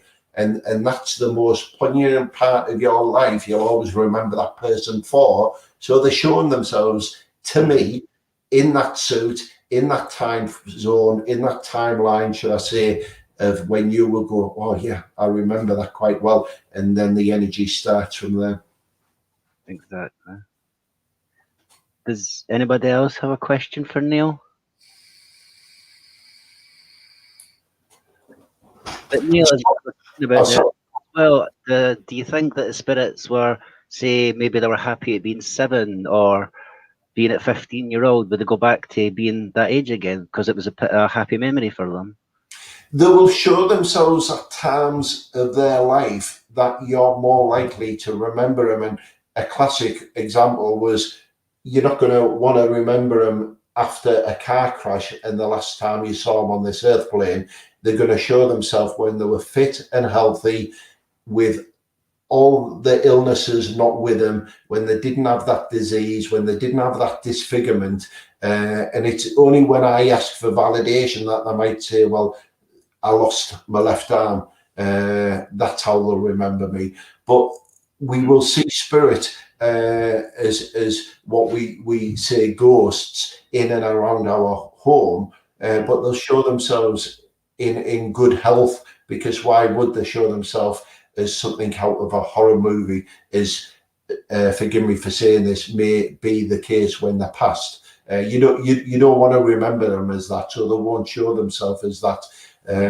Spirit children will grow up in the spirit world, and why they make that a point to me is because they show how old they are now, which allows the parent I'm speaking to take 15 years off that timeline and say, well, yeah, that's when they died 15 years ago. And they'll also show themselves to me at a younger age because there was something more poignant, significant in their life at that age that the mother will have more happy memories with than remember them in the darker days, if that makes sense. Mm-hmm. So, Neil, do you actually believe in haunted objects like dolls, chairs? Yes, haunted might be one way of putting it, but I do believe that we're going back to energy now. Everything has energy built into it. From this watch, which was given to me by my wife, I mean, I treasure this. It's a very expensive thing. And let's say I wear it on my wrist until I die at the age of 99, and I leave it for my daughter. And then 15 years down the road, a medium comes to see my daughter, and the first thing he does, he says, "Have you got anything which belonged to someone?" And she pulls out this watch, which I loved, and I wear it every single day, and it's my favorite piece of thing I put on first. And this has got all my energy attached to it. And he using psychometry will handle this object and say, this object contains the energy of a gentleman who I believe to be your father. And he'll then make that connection with the watch and me, and my spirit would come forward, and then we'll talk about all that energy and make a better connection. So everything, because it's energy from the chair you sat in to the object on my wrist, is all retaining energy. It's the thermodynamics of science. Energy cannot be created or destroyed. So therefore, there'll always be an attachment to something, whether it be the place where we are now. We live in an area which was a lot of mines, a place I shop regular. I've seen miners walking past, but not in the shop, but walking through the shop, if that makes sense. And that was a miner walking home at the end of his shift, carrying his bag and his lantern, and his candle had been blown out.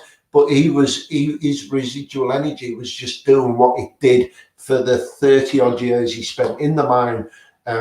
So yes, there'll always be an attachment to a place, an object, a doll. The dolls behind you, a classic example of one of them dolls was Lee Steer and David Barrett acquired a doll. They sent me a picture to it because it was alleged to be haunted, and they believed there was an attachment to it. So after numerous weeks, I'd connected to the energy which was attached to the doll. I asked for a name, and she gave me the name as Elizabeth.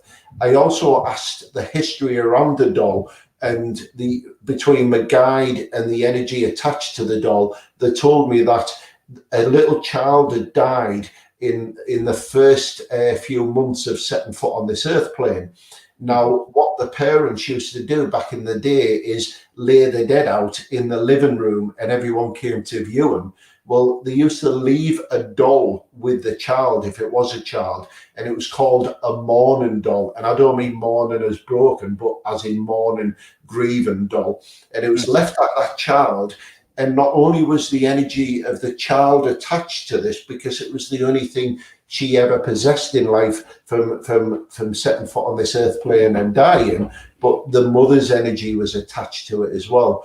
So we then filmed that show for Sky TV based on me naming the doll Elizabeth, and it was done out in Penrith in Cumbria, which went off for Showcase TV, and it was aired across the networks, not only here but in America as well. And it was called Broome Castle, and it was there was a big battle there. Not only the battle, but the battlement from one of the wars as well. So yes, her energy is still attached to that doll. The doll has adopted the name Elizabeth because that was the name given to us.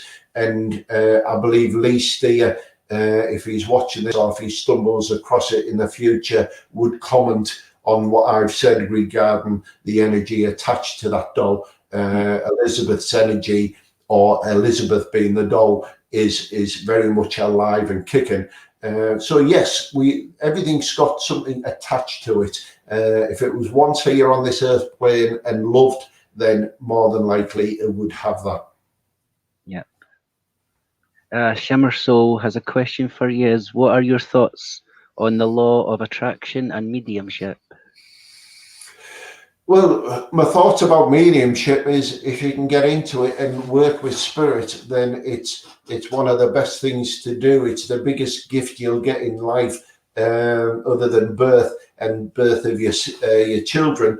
I'm not quite sure what you mean by law of attractions. If you want to be more specific on that, law of attractions in what we attract towards us, or can you read that a different way, Citizen? I'm just trying to figure out how she's actually got it as. Are you meaning as the spirit's attraction? Let's see if she can comment on that. Mirror. Just to let you know, guys, I can now see all your names in the comments there, and all what you've listened to and your comments on it. I really appreciate them comments.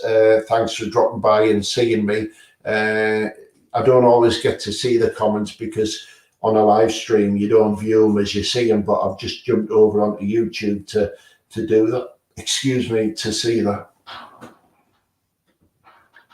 This is when you're the host, it's the way better because you can see the comments and everything on the one side. Yeah. But on the StreamYard, there's no comments through there. It must be only on YouTube, is it? Mm-hmm. I can see myself on the TV behind you as well. I can see myself. Yeah. There we are. I thought, have I got a double ganger on the back there or something? That's my double conservatory out there, but it's so cold here in the northeast of England. I use it as my meditation room now. Me electronics, me hi-fis, my retro cassette tapes, audio cassette tapes, and LPs, if anyone knows what them are, all out there. And stick my headphones on, a bit of George Michael. He helps me meditate. The reason being is there's always an artist someone will connect to from adolescence onwards, and they become their go-to. George Michael was writing songs in his later life which actually fitted into the timeline of my early life. And you sometimes hear a song on the radio and you go, oh, that sounds like my life now. And we adapt that song as the timeline of when we were going through the joys, the love, the affairs, or the trauma of what the song's about.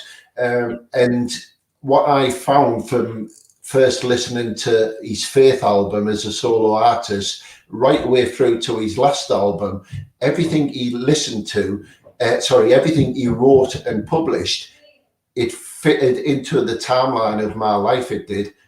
So I could adapt to everything he'd written about. Is she back on that? Is she?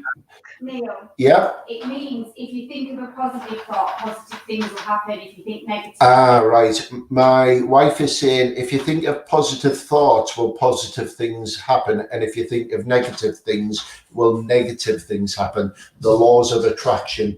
Right. On the basis of my wife's knowledge and your question, no, I don't believe we sow what we reap and we reap what we sow. What will happen whether we've thought of that or not. Like I said earlier on this evening, our path in front of us will always be the same path. And from time to time, we'll come to a crossroads and we'll say, right, do I take that way or that way, or do I carry straight on? And no matter which way we choose, we will always be going on the right path, influenced not only by our loved ones, but by our guides as well, because our destiny from start to finish will always be the same. And yes, we may take some what we think shortcuts on our journey and step off the timeline for a bit and back on and take on something else and move back to that path.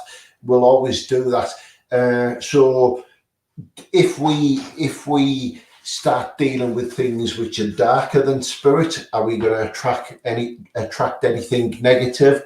I don't think so. Not ourselves, not at the level we deal with mediumship. If you got really deep into satanic things? Would you be bringing things home with us? I don't believe so. If you'll only deal in your beliefs, and you have to remember some dark things which people worshipped in their day. As one good medium once said to me, Charlotte, they saw it as good. What we see as good as the good-natured spirits, the darkness things that they dealt with, they saw that as good because that was what their beliefs were in. So what might be bad for us may be good for another, and vice versa. So if we give out as much love, do we get it back? Yes, because people appreciate what we're doing in the first place. If we smile at someone in the supermarket and they smile back, classic example of laws of attraction. If we walk around hitting people, we're going to get beat up at the end of the day. So yeah, it does in a certain extent, but based on what you're doing to create the attraction, then yeah, depends on that theory. Yeah. Oh, sorry, my leg just went to sleep. I do believe if we ask for things in life, we may be persuaded and given these things. A quick example of that, Noel Edmonds, after his career had finished in the past from the multicoloured swap shop, once asked the universal laws to bring me fame and fortune once again. I think it was more of a fame thing than fortune, because that'll come with it. And he received a message of some form from a media company, and then 15 to 1 came by. Was it 15 to 1 or something to do with the box thing? What was that box thing? Open the box. That's it, deal or no deal. And he took on that, and he's more known for deal or no deal now than he was for the multicoloured swap shop. And his beliefs in the power of the universe, and as she said, the laws of the attraction of the universe, then yeah, you have to remember the universe is energy. It was created by the Big Bang, which was an atom exploding, which created the energy like I've got in my room now. And what happened, and the universal thing happened. There's an excellent film which is my go-to, and I watch this film once a month. And it's, some of you will have heard of it. It was a 1997 film. John Travolta was the main character in it, and it's called Phenomenon. He wakes up one morning, it's his birthday, he's outside having a party, and something happens to him. Then all of a sudden he starts getting all these special gifts in life, from telekinesis and other things to things which we couldn't possibly do. It's got a sad ending to it, and I cry every time, and I'm not afraid to cry because I'm human and I'm full of love. But this film is called Phenomenon. John Travolta, 1997, is on the cover. He's there like that, and he's moving things with his hands. I've got it saved on my hard drive in YouTube, paid film. It's worth watching. It'll just make you, it'll show you something which in the film, if you haven't seen it already, that not everything is what it seems to be. And that's the only teaser I'm giving you. Yep. Hi, Angel. Any more question, guys? This is your chance to ask Neil. I thought I'd be getting about 110 questions at 1 minute here. No, they're all listeners. They're kind of a shy crowd tonight. No.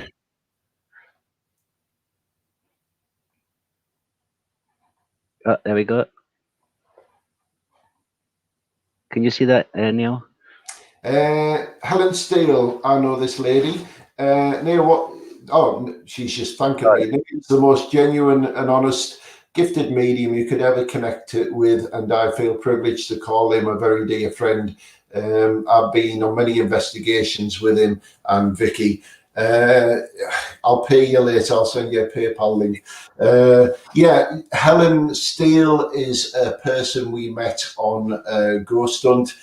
She came along to one of our events. She's one of the most angelic persons, and one of the many angelic persons I know on this planet, with a heart of gold. And we've been down to her neck of the woods, to the most haunted city of York, where she lives. But yeah, she's one of them people who loves everything paranormal, everything spiritual, and where possible, she's come along to many of our events. In fact, she was in the Old Nick video, which I released the other day again. She was the person stood in the doorway holding off the energies trying to enter the room. I'm just going to put your links back in because I went back further up when we were doing the interview. Natasha was asking, are you on YouTube? So I was just, if she's still here, I'm going to put your links back in again if she wants to connect to you. So it's your YouTube channel and then we've got GSI Paranormal as well, yes.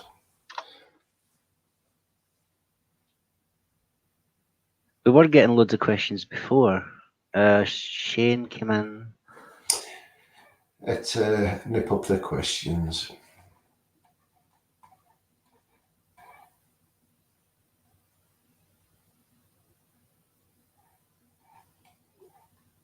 Shane Corbett once belonged to the GSI family.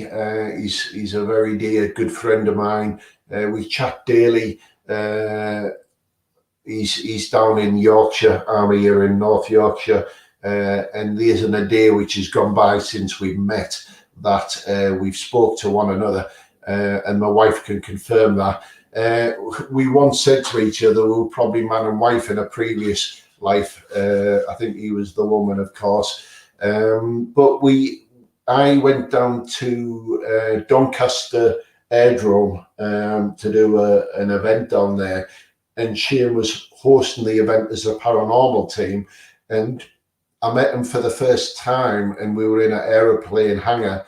And as soon as I walked up to him, my knees were really sore and hurting. And obviously, his energy was passing on this feeling to me.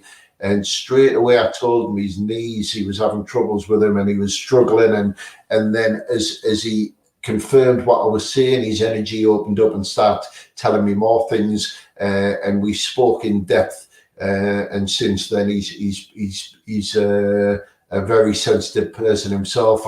I've worked with him, I've guided him, I've told him my ways of working, and I sometimes watch his videos and I hear my voice coming out of his, just like I hear Derek's voice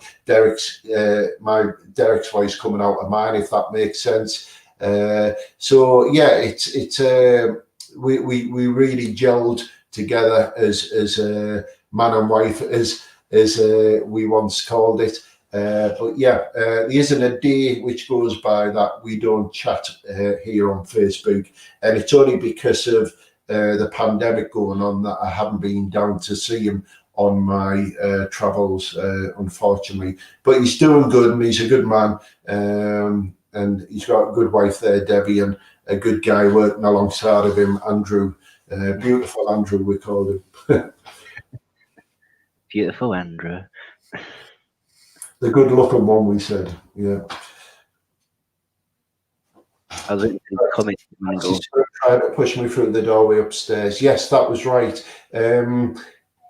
What we did on that night with working with spirit is, although it was a negative place we were working in, or it'd seen a lot of negativity, spirit who are attached to a location will actually walk the route of that location as they did when they were here on this earth plane. And this is why ghosts don't zoom through the walls like we see in Hollywood unless there was a doorway once there. So what I like to do is working with spirit and using energy is ask spirit to move that person or allow the person to feel the energy of spirit, because I can spend all night long saying there's a ghost there, and he's called David, he's called Eric, and he's called Colin.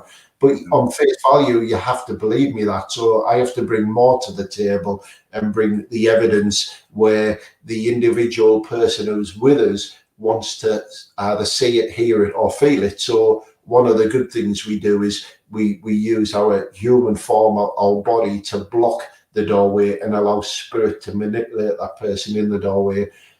She had weird sensations on her legs, if I remembered rightly, and people were seeing light anomalies going through her legs at the same time. And this was, although the camera footage is green on the night vision cameras we were using, people were still seeing them light anomalies in the darkness of the room. Yeah. As you were talking about anomalies there, now, you know, dust well, some people might not know the difference between dust particles and actual orbs. As orbs, well, dust just goes straight across the screen. But actual orbs, if they can go into like a triangle shape, and if you say go in a circle shape straight away, and they do it. If you ask a light anomaly, which I like to call them, change shape or form, and it does, then it's unexplainable. So it falls under the category of the paranormal. I'm not a great believer in what most call orbs, but however, we have caught some unexplainable orbs or light anomalies, as I would call them, where in the environment we were in, i.e., so many miles underground in an airtight nuclear shelter, there shouldn't have been any form of insect or anything else, especially dust, because it was the ventilation system wouldn't allow that. And we had, when I was working with the most haunted painting, the Anguish Man, when asked on video, and it's on the YouTube channel, can you please show yourself as a light anomaly? The painting, which is stood on an easel, the Anguish Man face is there with his mouth wide open, and all of a sudden a bright orb flies out of his mouth in a linear line and off. Now, the footage shows behind the picture, in front of the picture, and nothing travels from behind and through or at the side of this easel with a picture on, but this light just shoots directly from the mouth area of David, which is the name of the Anguish Man, and shoots off. That is on the YouTube channel, paranormal side of it, Anguish Man, and that was in Kidderminster in the Drakelow tunnels. Yeah. I think Helen was talking about the helicopter at Sunderland Air Museum. Yes, we caught the pilot in the helicopter. His face is quite prominent in the picture. This helicopter, as Helen said, is 50 tons of metal, and it was initially sat on flat tires. As I sat in it and asked Spirit to work with me and give me evidence, the pendulum, or should I say the winch, which would have lifted people up from a boat or a cliff edge or anything it was using its rescue services for, started to swing back and forth. Now, even when we tried to shake the helicopter, the weight and the flat tires would not allow it to move whatsoever. And this helicopter was starting to vibrate. If I remember rightly, the K2 meter, the EMF meter, was off the scale as well. And obviously, as I climbed out and walked to the front of the helicopter, I took my phone out and I took 5 pictures. The third picture had smoke curving over the bonnet of the helicopter. The second one had the smoke drifting off the helicopter, and the fifth picture, which was the third one in the sequence, had the pilot right up to the windscreen like that, or the windshield like that. And I've still got them 5 pictures as me evidence of one after each other, where it only appears in one of them. It still makes you must go wow that knowing that you've caught them though. Yeah, it's. I mean, this. People always say, "What are the best things you should take on your ghost hunt?" Well, yourself, because you're more sensitive than any camera out there. And if you don't see it, you'll hear it. And if you don't hear it, you'll smell it. And this is one of your many senses which you would use as a sensitive person.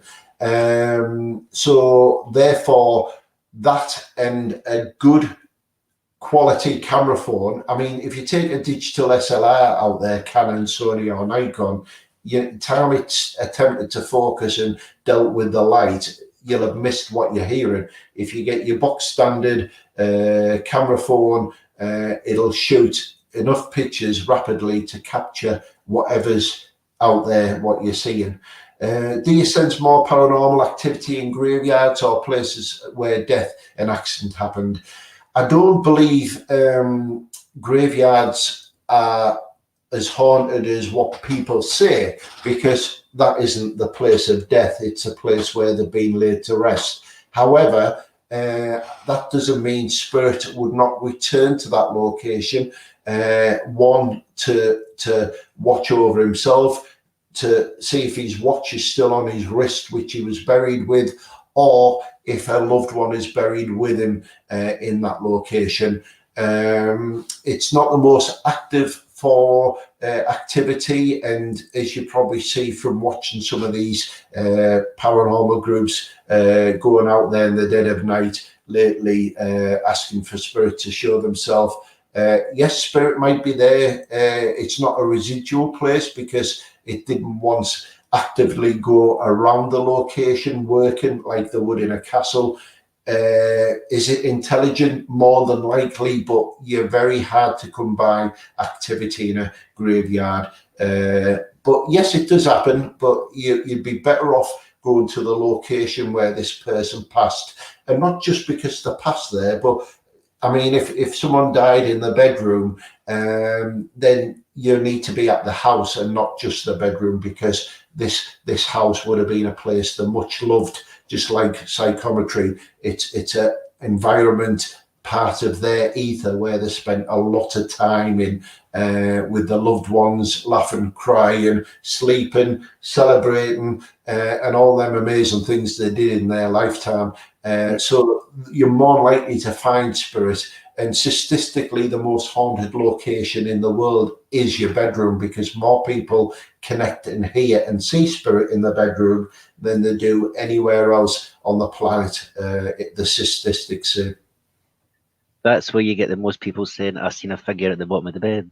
That's right. And the reason being is we're almost at the hypnotic state we've talked about, and the part where we're just to say coming into par with their frequency and we're going to connect. A lot of people also say, oh, I hear footsteps on the landing whilst I'm in bed. I hear children running about. I hear things on the stairs. I was once told of my spirit guide that when spirit comes back to look after us, act as a guardian or protect us, then the most best place for them to stand that they find is in front of the bedroom door where the loved ones are. So as spirit still uses doorways on this earth plane as they do through their veil across to here, a spirit or protector will stand on the landing, because how many doors are on that landing with all their loved ones behind them? Does that make sense? Kids in that room, the mother and father in that room, and the teenager in that room. I'll stand here on the landing, and if anything negative from the universe was coming to attack them, then I'm here to show it away. Yeah. I'm trying to get Shrimp's question to bit more precise. He just got, are you friends with that psychic who lived in Gallipar with that doll? That could be absolutely anything in that question. Are you friends with the psychic who lived at Gibraltar with a doll? If that, are you talking about Lee Steer? Am I friends with him if we're talking about the same person with the doll called Elizabeth? I know of Lee Steer. I've worked with Lee Steer. I don't follow Ghosts of Britain's Facebook page, but Lee Steer is... You are sorry? It says it's Brian Holloway. Oh, yes, I know you mean now. Brian Holloway, he was in the video of the fellowship halls. I'm not friends with him. I've worked with him. I've spoke to him many a time on a ghost hunt, but I'm not one of his friends, as in we communicate from time to time. No. Does that answer your question, Shrimp?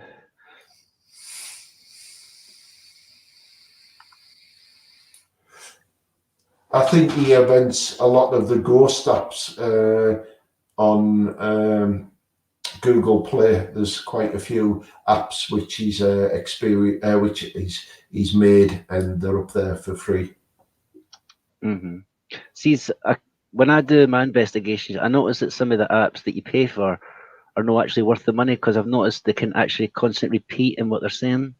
If they're under $2 or less, then you know you're just buying something for entertainment purposes only.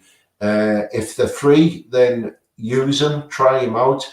Project Reveal did some good apps lately. They're available on Google Play. Brian did quite a few apps. Some he was using in the fellowship halls. They work really well with the environments. I would recommend that you Google search Brian Holloway or David in Project Paranormal. Their apps are free and the regular update them. I've got some of Project Paranormals on my phone now.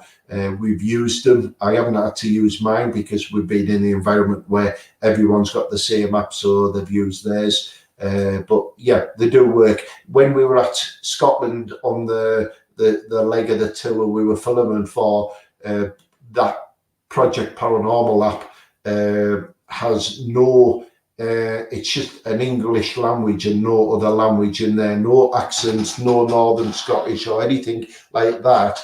But yet, in the Scottish part of the filming, all the voices come through the spirit box on the app in Scottish, in a Scottish accent.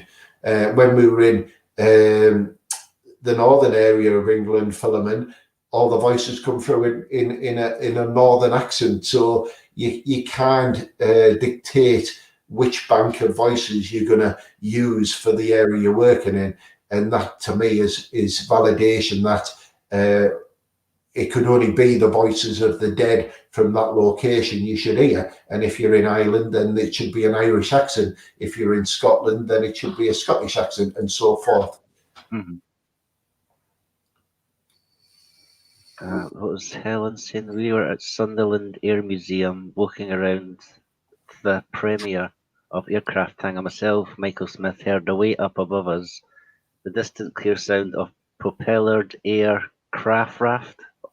Yeah, fat fingers. Yeah, you've got fat fingers, Helen. So when we were up filming in the Sunderland Air Museum, which is a great place if you ever get a chance to visit it, just off the A19 in Sunderland near the Nissan car plant.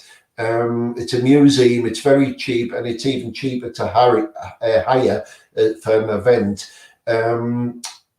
The old aircraft field of Sunderland was the first place the Battle of Britain took off from. All the fighters for the Battle of Britain took off from the Sunderland airfield, and it wasn't called the Sunderland airfield back then. I'm not sure what it was, but that's where they all took off from. Now, whilst we came outside, well, actually, we were in one of the hangars, and the only way I could describe it, it sounded like a tiger moth. Them double wingspan aeroplanes from yesteryear, the 1930s or earlier, with the dual, you see the wing walkers walking along, and it was a mechanically propelled engine, and the sound like a lawnmower, but coming from the skies. And we all stepped outside and looked up, but one, it wasn't an airfield anymore. Two, something of that criteria wouldn't and shouldn't be flying around at that time of the night because of Newcastle Airport being very close, and it didn't allow small airplanes like that. And we couldn't debunk it. We like to debunk it, as Vicky would always say. everything we find, we spend 99% trying to debunk it, and 1% it's paranormal, and it's one of them things, that unexplainable phenomena we heard, which we can only say it must be paranormal because there was no other explanation for it. Yeah. Sorry, I was getting a tickly cough there when you were talking. It felt like somebody was at me.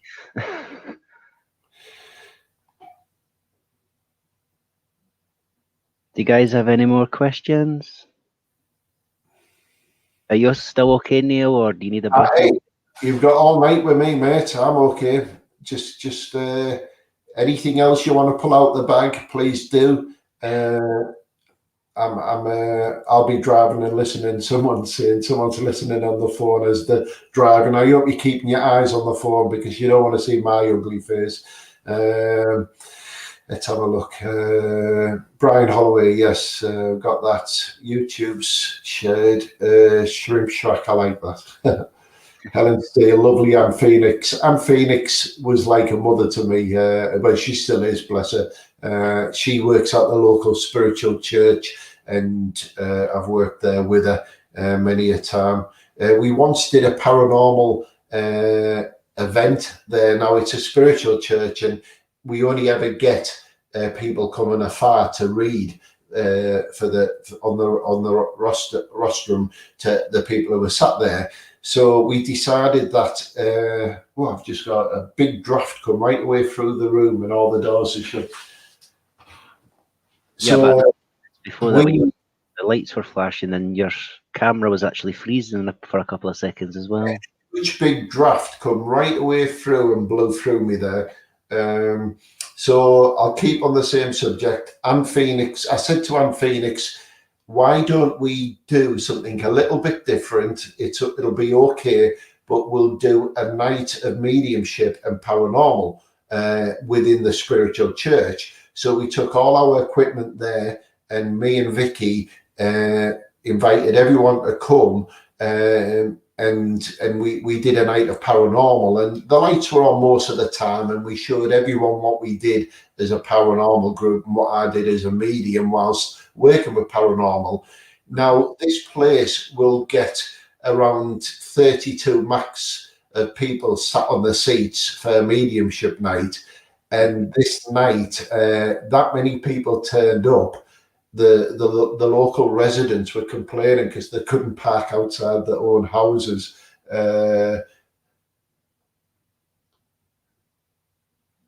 Might be just someone passing through, I'm being told. There was so much vehicles there. Even the local police wardens were coming to ask why, what was the reason, because it was disrupting the road, it was. So it was just good to say that I was the only person who actually did a sellout in that location, and I still hold the record for having the most people in the spiritual church at any one time. There's someone trying to get me attention, and I can't pick up who it is. As soon as you said that, your screen froze again. Yeah.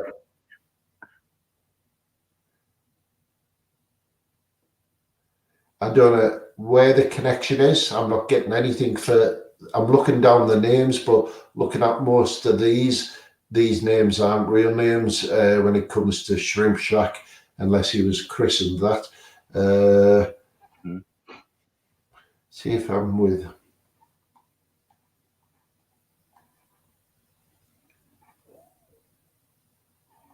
Helen is just saying that she can't wait to go back again to the cracking place to investigate. We've got a question for Angel. She says, probably already answered this, but what's your favourite thing about being a medium? The trousers are cheaper for mediums, and extra large, they're a bit expensive. No, my favourite mediumship thing is having a gift to give people closure, because I lost 3 people to spirit in 2011. My mum passed away, my sister followed straight afterwards, and my father then passed later on. in a course of 6 months. And I'd spent a lifetime talking to people about sorrow, loss, and other things, but I could never fully sympathise and empathise with people because I hadn't had that loss myself. And I think that unless you lose something yourself, you can't understand the full logic of what grief and bereavement is. And we've all lost our pets and our aunties and uncles and our grands and granddads. And forgive me for saying this, but some are more close to some people than others. But until you lose the most valuable thing in your life, your sister, your mum and dad, within a period of 6 months, I went to a place where I thought I would never connect to spirit again, and I'd never see the light of day. Even the doctor offered me, I forget the name of the tablets now, that a sedative tablet, what they're for depression tablets. And I said, no, I'm going to fight this myself. I'll deal with it. And a guy who's now in spirit, Paul Smith, he was my go-to. He turned up every other day and he said, right, tell me about your mum and dad, tell me about your sister.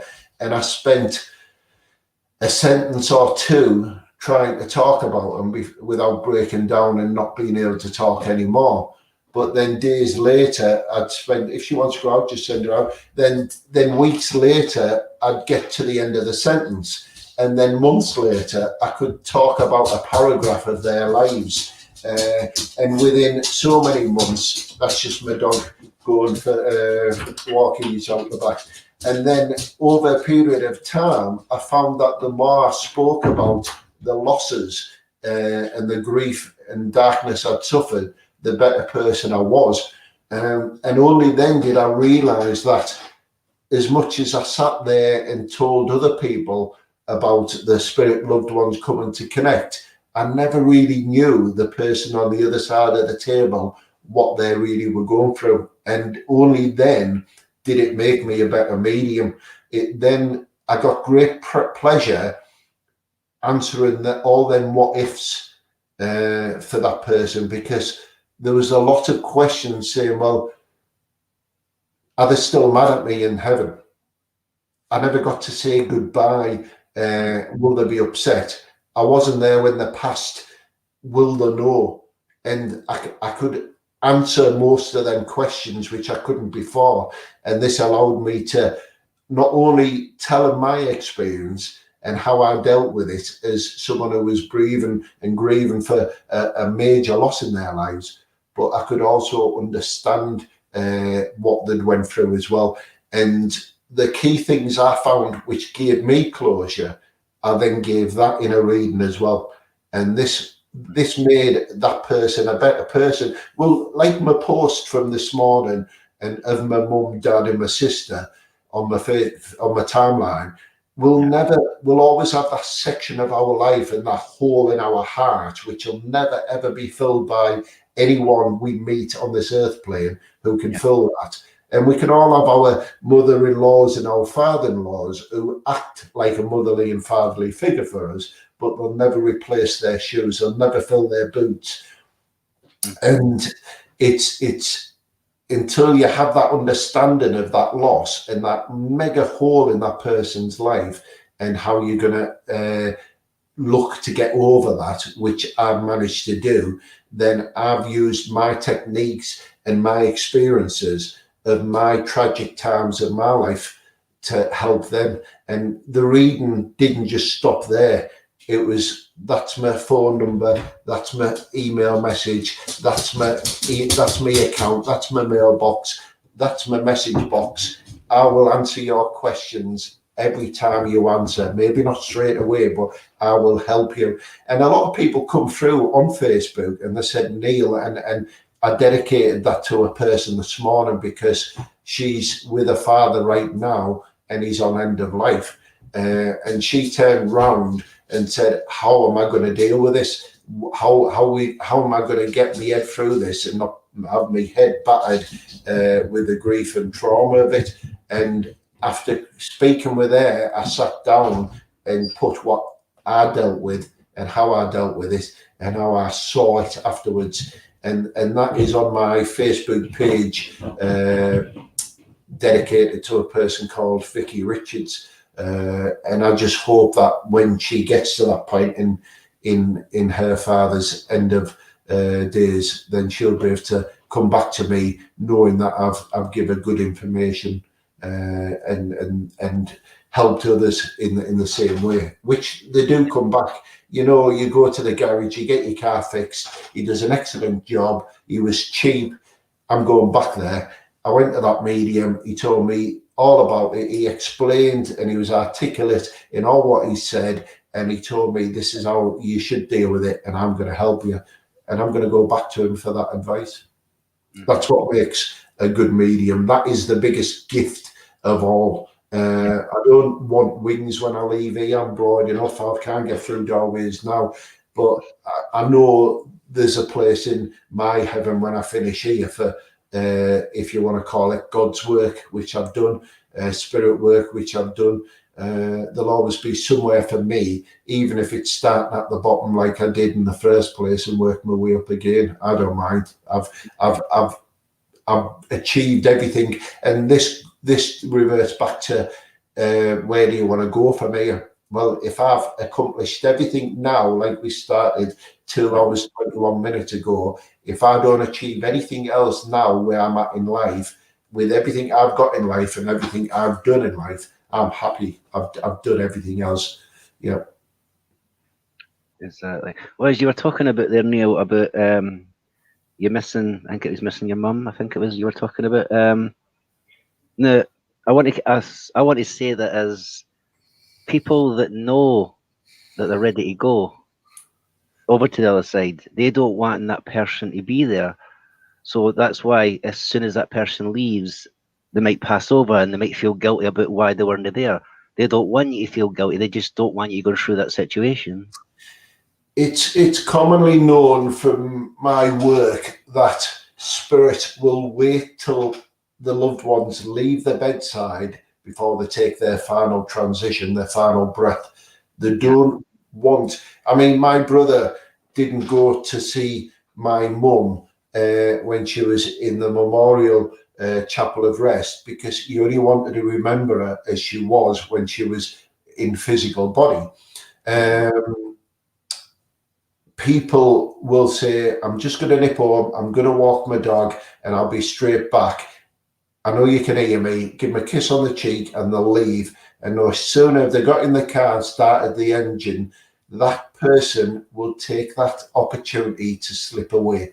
And they'll do it because death has already started. The transition has already started. Even though the heartbeat is beating and there's a pulse and the machine is doing what it's doing, that person has already started. And this is why it's called a transition. It's changing there. And that person is just as conscious because they're connecting to the spiritual side of the being now. They're becoming the spiritual form. And they might not have moved for days and days or been in an induced coma or medically disabled for some reason. But that person believes me that they know you've left that room and they're not going to leave you with that final breath and that last kiss on the cheek and the tears. And they'll know that you as a person will find it stronger to know that they slipped away peacefully whilst you were out the room. And they do it on purpose. They do. And then you'll get someone like my dad who'll stay there all night long and think, I'll make you sweat. You can wait until at midnight hour you before I'll go. And yeah, some will hang on but the transition has already started. And remember, guys, if you never got to say that goodbye at that point of transition, there's no goodbyes anyway. There's no goodbyes in the spirit world. That spirit is still at your side now, as they were when they were here on this physical plane. When they were walking this earth plane, they're still doing it now, but they're on the second part of their journey in life, and it's the spiritual side of it. So you can still speak and talk to them, and they can still hear you loud and clear, unfortunately, not all of us can see him all the time. But they'll hear you all the time. And whether your prayer's up in your head or out loud, they can answer that prayer. Shimmer Show's got another question for you. Is, do you ever work true crime cases or missing person cases with your gift? I would love to. If I had the opportunity to do it, I would do it all the time. I would really have some, how can I put it? I would really take comfort and like helping others, not only the law enforcement agencies, but people who want to put it to bed and find out where they died, where they've been buried, and so they can recover the body and give them a proper send-off. Unfortunately, there isn't any law, or how can I put it, there's no courts, Crown Court, Magistrates Courts, or any governing body who will stand up in court and accept what you say as fact if you tell them that the dead person told you so. There's no way I could stand in court in front of a jury to say that was the guy who murdered him, that's where he buried her, and this is where you can find the body. And when they say, how did you come of your factual information? I say, my spirit guide who died 2,000 years ago told me. You can see where that would go. So although you see it on some TV channels, I don't believe it's true, because the law enforcement and the judicial system can only work on fact. And when you have to give evidence in a court of law as either a police officer or a witness, it has to be factual evidence. You can't give hearsay information, or you can't say, well, Bob told me next door. It has to be factual evidence, or that person has to be given evidence as well. So there's no solicitor, defence or prosecution or magistrate or judge who can accept someone heard voices in the head and they're going to act on that information. So it can never happen. And what we see on TV has to be for entertainment purposes only. So when you see these mediums with some law enforcement agency in some Kansas City in a brown old 1980 something police vehicle driving around, and there's a narrator talking all the way through the program, and the medium's taking them to all these different spots. It can only be for entertainment purposes only, or once you give that evidence, they can't do anything with it. So it can be done, unfortunately. And would you like me to point a finger at you and say you murdered someone because a ghost told me? It's not going to happen, is it? But wouldn't they make you think, though, Neil? You know how when, if you ever go to court, they always say to you, do you swear to tell the whole truth and nothing but the truth, so help you God?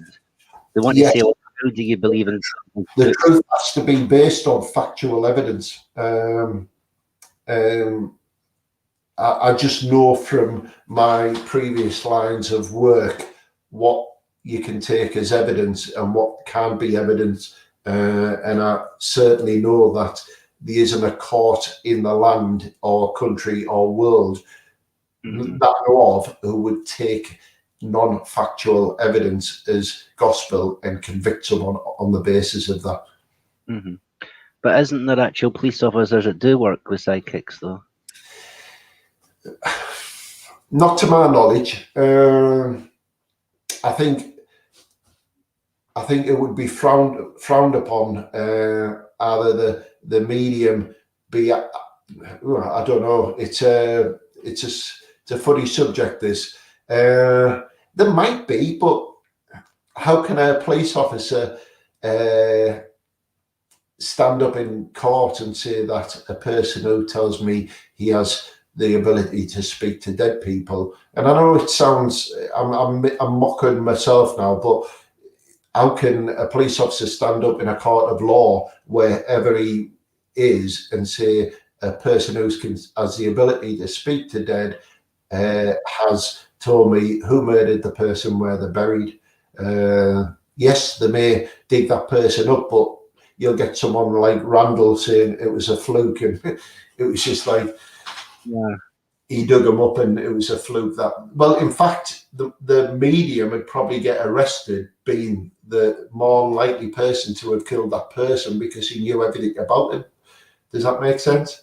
Yeah, How did you know that they were dead there? Prove that a dead person told you, and you knew more about that person than the actual police did. So therefore, you're number one suspect. yeah.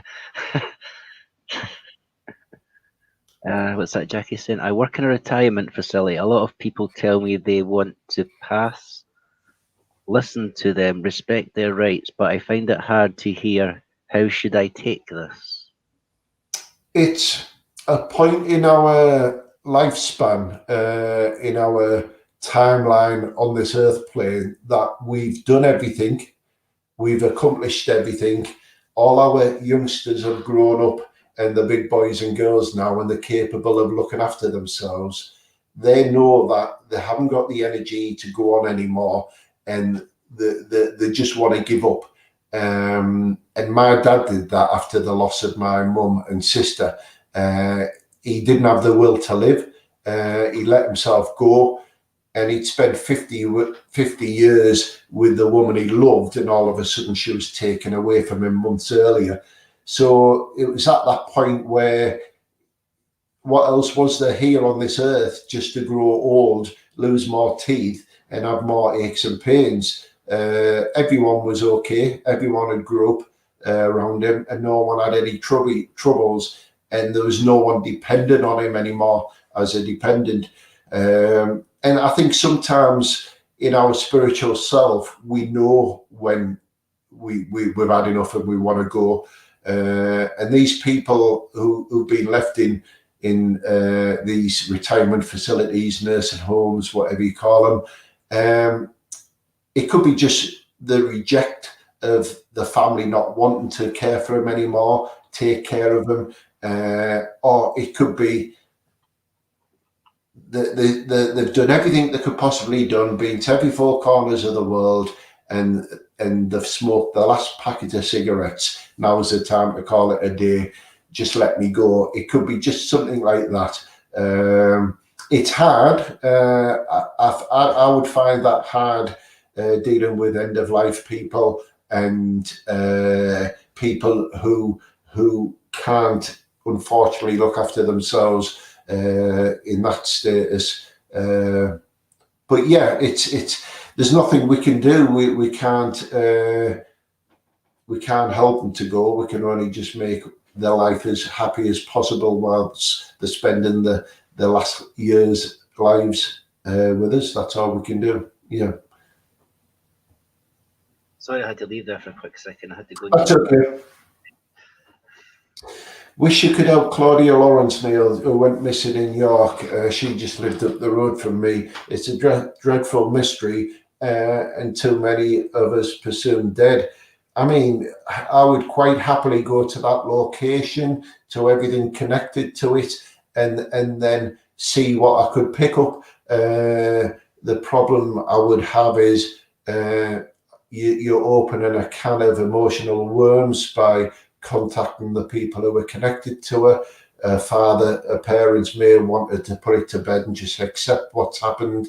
Do they believe in my type of people? Do they believe we have ability to connect to the spirit world or a higher side of life? And if that is the case and we could do that, then why is she dead in the first place? Why hasn't God stepped in and protected her from day one? So it's a thing.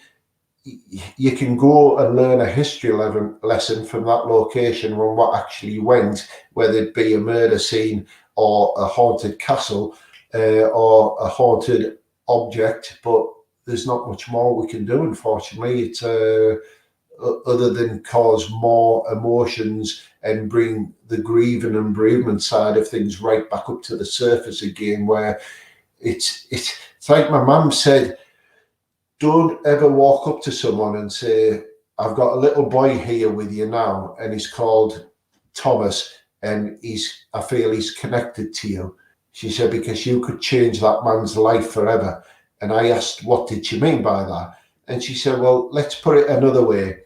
10 years ago, that was an alcoholic, and he ran down Thomas and he's took 10 years of his life to get back on his feet and put it all behind him and learn from what he did. And after his mental breakdown, he's only back to the level he's managed to get to. And all of a sudden you walk up and say, oh, by the way, the dead person you killed 15 years ago called Thomas is walking beside you. I mean, you're going to cause another mental breakdown and ruin a person's life.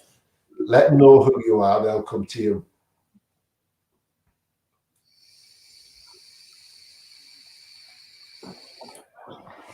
Yeah, the family are very religious and wouldn't accept it. It's sad, but we're not supermen, we're not super women. If God wanted us to stop all these harmful things, if there has to be a reason why things happen. A lot of it is because there's a lot of negative and bad people out there, but there's only so much you can do. You can only rescue so many people from a sinking ship before you can put any more on a lifeboat. And we can only put that word out there that we should never walk alone, talk to strangers, or cross the road without looking. We've drummed it into our siblings, our loved ones, our children, since the day they set foot on this earth. And unfortunately, we can only pray that our highest side of life does not allow it to happen to our loved ones, and everyone else prays the same to theirs. It's just very unfortunate, but we can't change the laws, how things work on this earth plane. Is it part of our test? Is it part of our classroom? Are people put on this earth plane from there to there, and when they go, they're going to cause major trauma in that household, but that's part of their learning curve, that they have to lose someone to make them better people, and then they then pass that on to someone else who helps more people. I honestly don't know. Life unanswered questions. It's like saying, why did Dracula have a pattern in the centre of his hair when he couldn't see himself in mirrors anyway? I mean, we just can't answer them questions. We can't answer. It's one of them things. I'm very sad, yeah. Definitely. Helen says, what about your experience with Connecticut and the Connect device? You've seen it in action yourself, Helen. The Connect and the connections with it is what people use to dance in front of the gaming console, and it maps out the body and then projects that onto the screen for the in-game play. Now, we found out through some people who know more about tech than others that we can always use this for our ghost hunts as well. It will phonetically, it was genetically map out people. Sorry, I'm being distracted by his spirit here. I'm trying to talk, but the yakking in my ear, and it's someone I can't connect to, and I believe it's the person who's messing with the light earlier. That ice cold blast is with me now. They're not connected to me. I don't believe they're connected to this chat. They're just playing tricks with my energy. So I'm going to ask for this person to be removed by my side, please, Phil, if you can take him away and then allow me to speak. Thank you.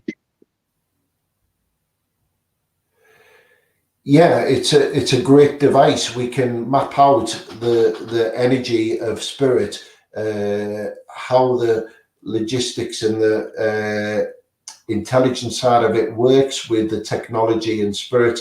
I'm not quite sure. I'm not into that side of it, but it's been proven that we can show phenomena on a screen, and it can map out the image of a stick-like figure, which is the only way it would work on a human being as well.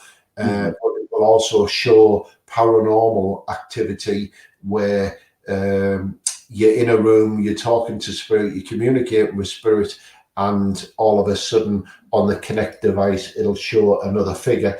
A lot of TV programs have used it. The most famous ones is Zach Bagans with his Ghost Adventurers, and they've used it a lot.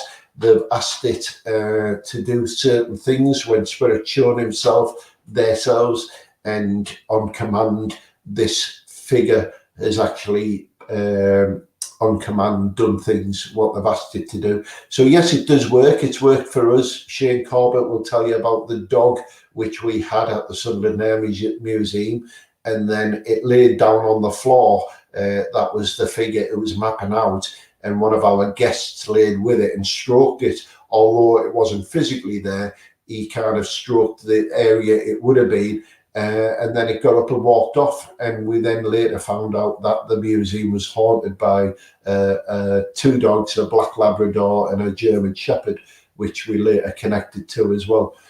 So yeah, it's an amazing piece of kit. It's your Swiss Army knife of ghost hunting. It should be in everyone's toolbox, really. One of them. Love it. That's my last investigation I did. It was a cemetery, and it was on one of the park benches. Yeah.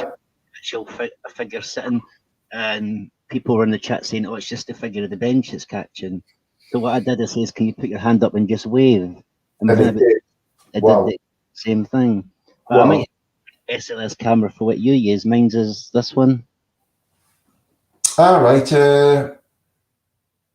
Yeah, I think Northern Ghost Hunters are using something like that. It's got the Connect on the front, battery pack, and then the tablet. Yeah. Is it? Yeah. Tablet. Yeah, the batteries go at the side, and yeah, they're using something like that as well. Nice. I wish we had a setup with like that. All we've got is the laptop, the Connect, and then obviously a tripod, which isn't portable. But we would only take it to a location where we know we've got power.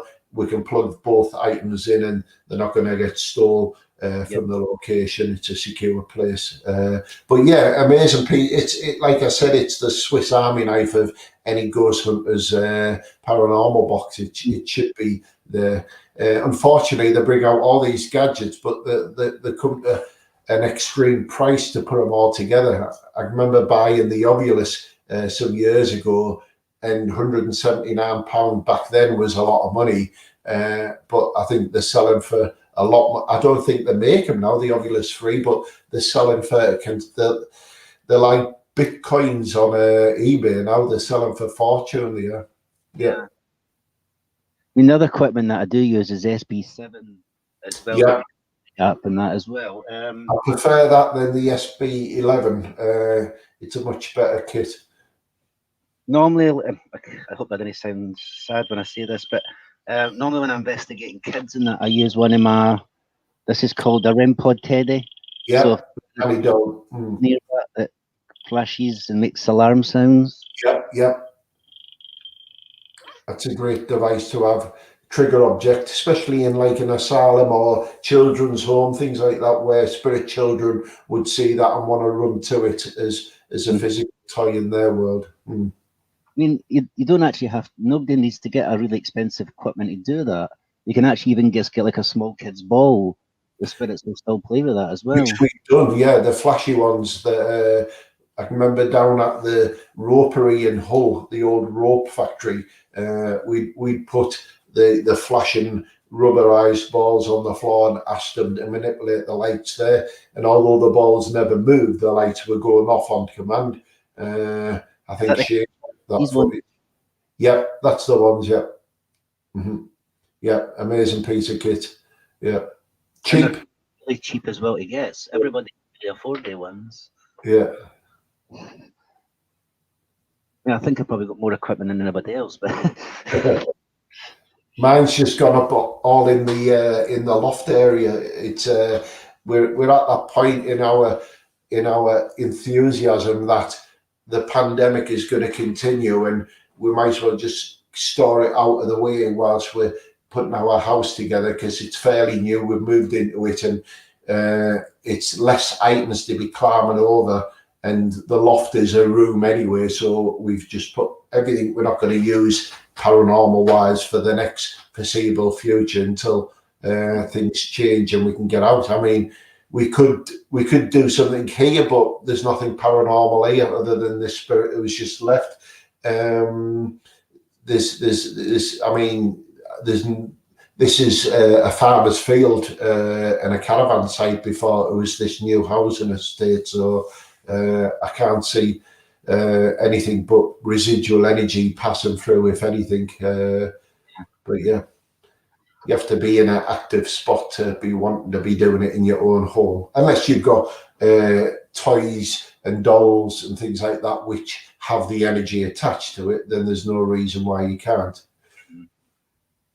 I do feel like I do have spirits around me all the time. I'm not going into too much detail into this, but recently, just like a couple of days ago, my natural neighbour actually passed. Yep. And I kind of had to go in and check on him. It was me actually found him.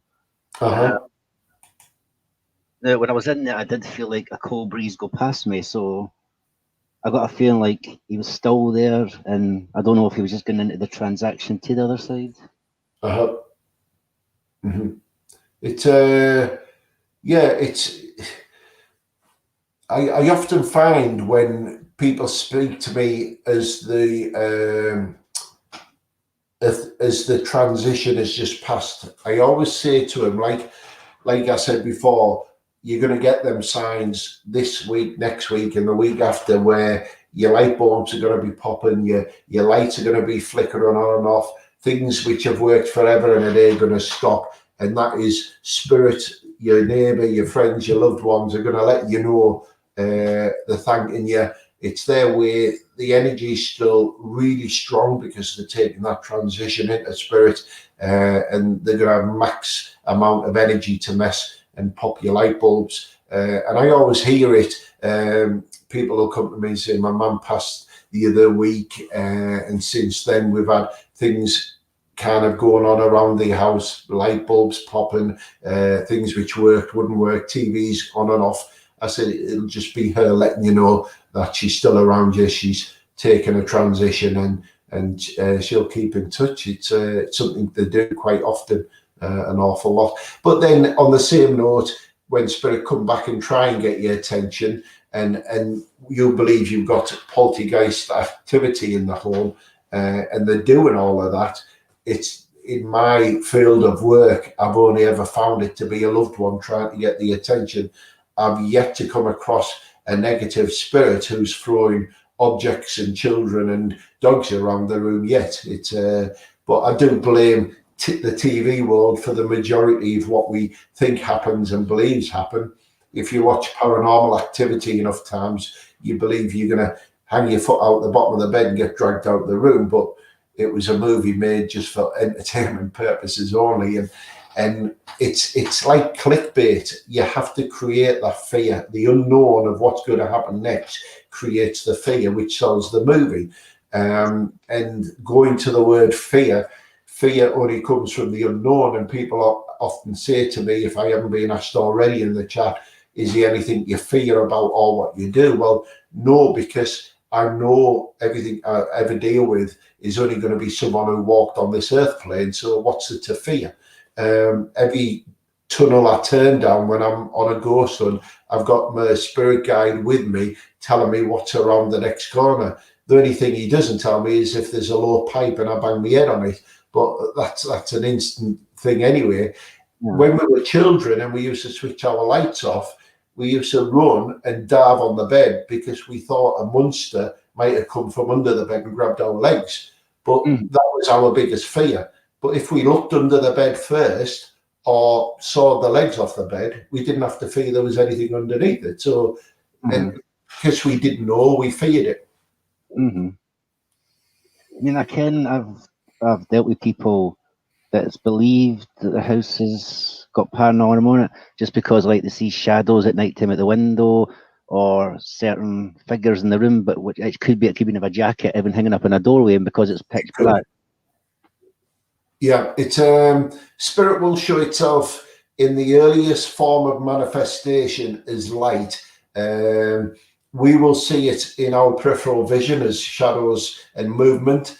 As it materializes, it will show itself as an orb, as a light anomaly. Normally find it moving in a linear line across the room as a solid object, not zigzagging like a dragonfly or an insect. And it does move from objects to objects or persons to persons. That's what I found in the past. some people will send me videos, and the children are running wild, and the video and them run round around the room, and they say, look, a spirit's following them all over. And as much as I say you need a Dyson vacuum cleaner and a good dusting, I don't think spirits within there. They're just kids. If you go up to a pillar and bang your hand hard on it, you're going to get 1,000 spirits floating around your room, and you just need a good dust catcher.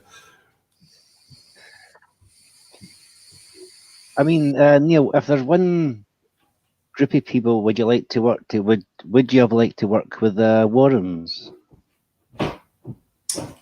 Who, sorry? The Warrens.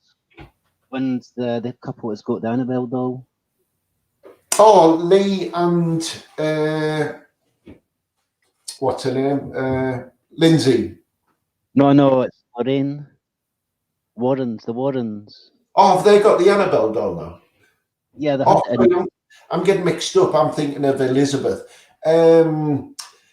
Any person with any haunted objects, I would drive the end of the country and back, and love to work with them in an ideal world, if we're allowed to. I mean, the spirit world and the paranormal world blows me away every time. I learn something new every time I connect to spirit. Not one reading's the same as the last one, and not one ghost is the same as the other.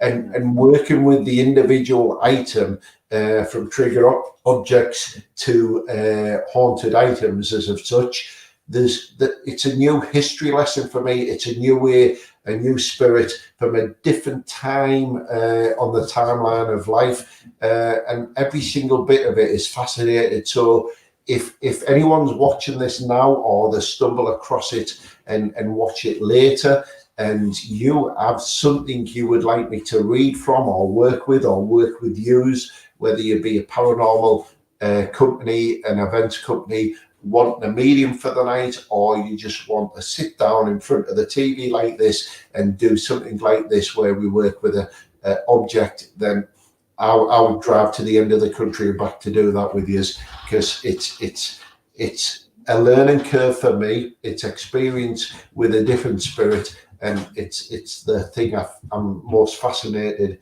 other than eating. It's the second best thing I enjoy. I mean, as I say, I know I did investigations myself, but that's the people I love to work with was the Warrens. But I know they're past now. But the male Warren he was a demonologist, and at most of the investigations that he caught things in, he always used to take objects back home to his museum. Right, I see. I'm not sure if I know who they are.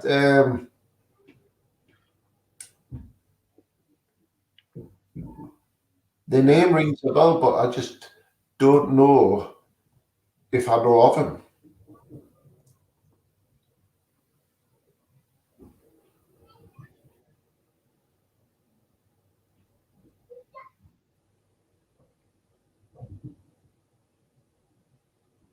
Does that ring a bell? No.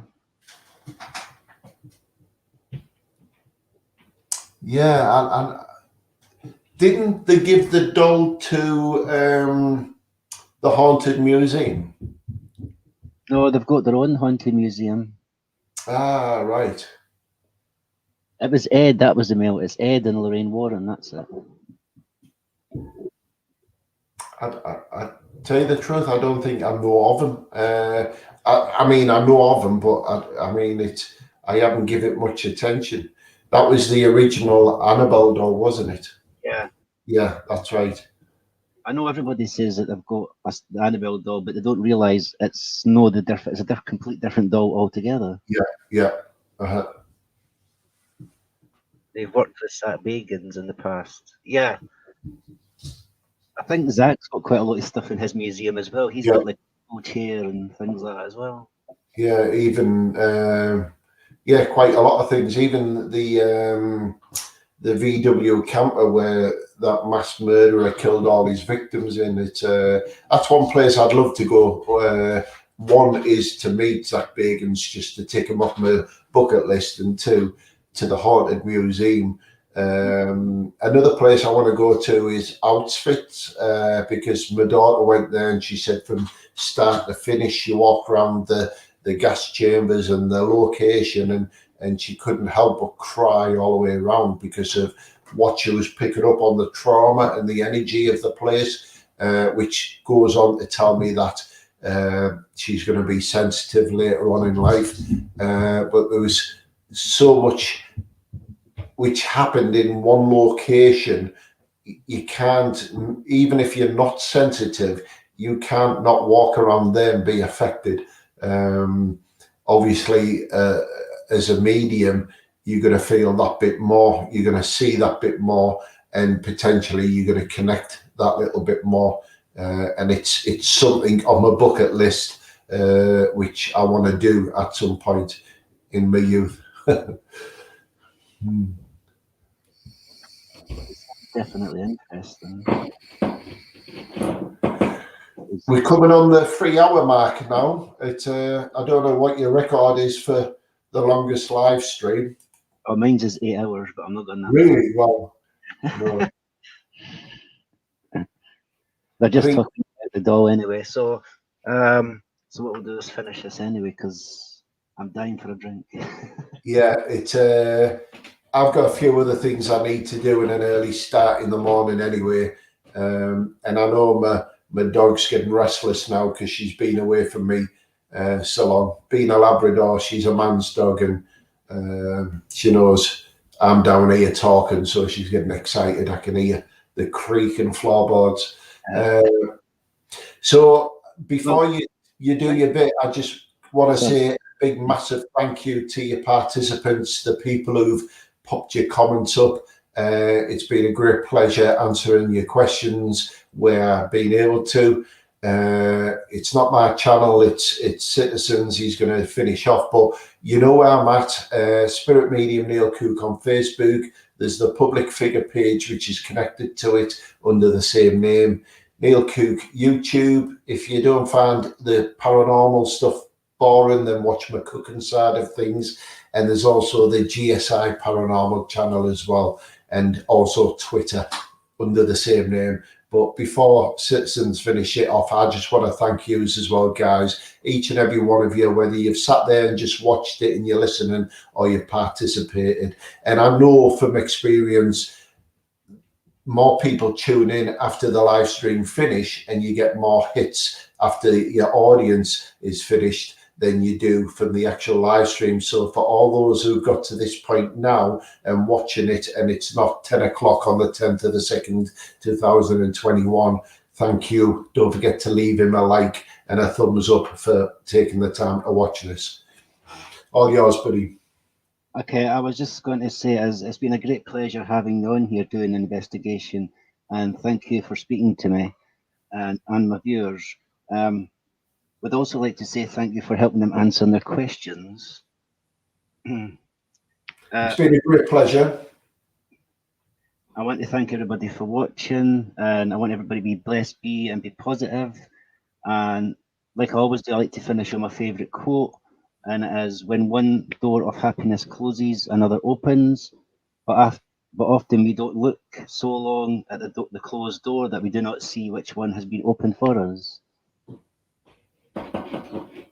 And I'd just like to say good night, everyone. Yes, good night. And we'll be back again one day soon. This has been awesome. I've really enjoyed myself. So let's do it again sometime soon. Yeah, definitely. Yeah. Good night, guys.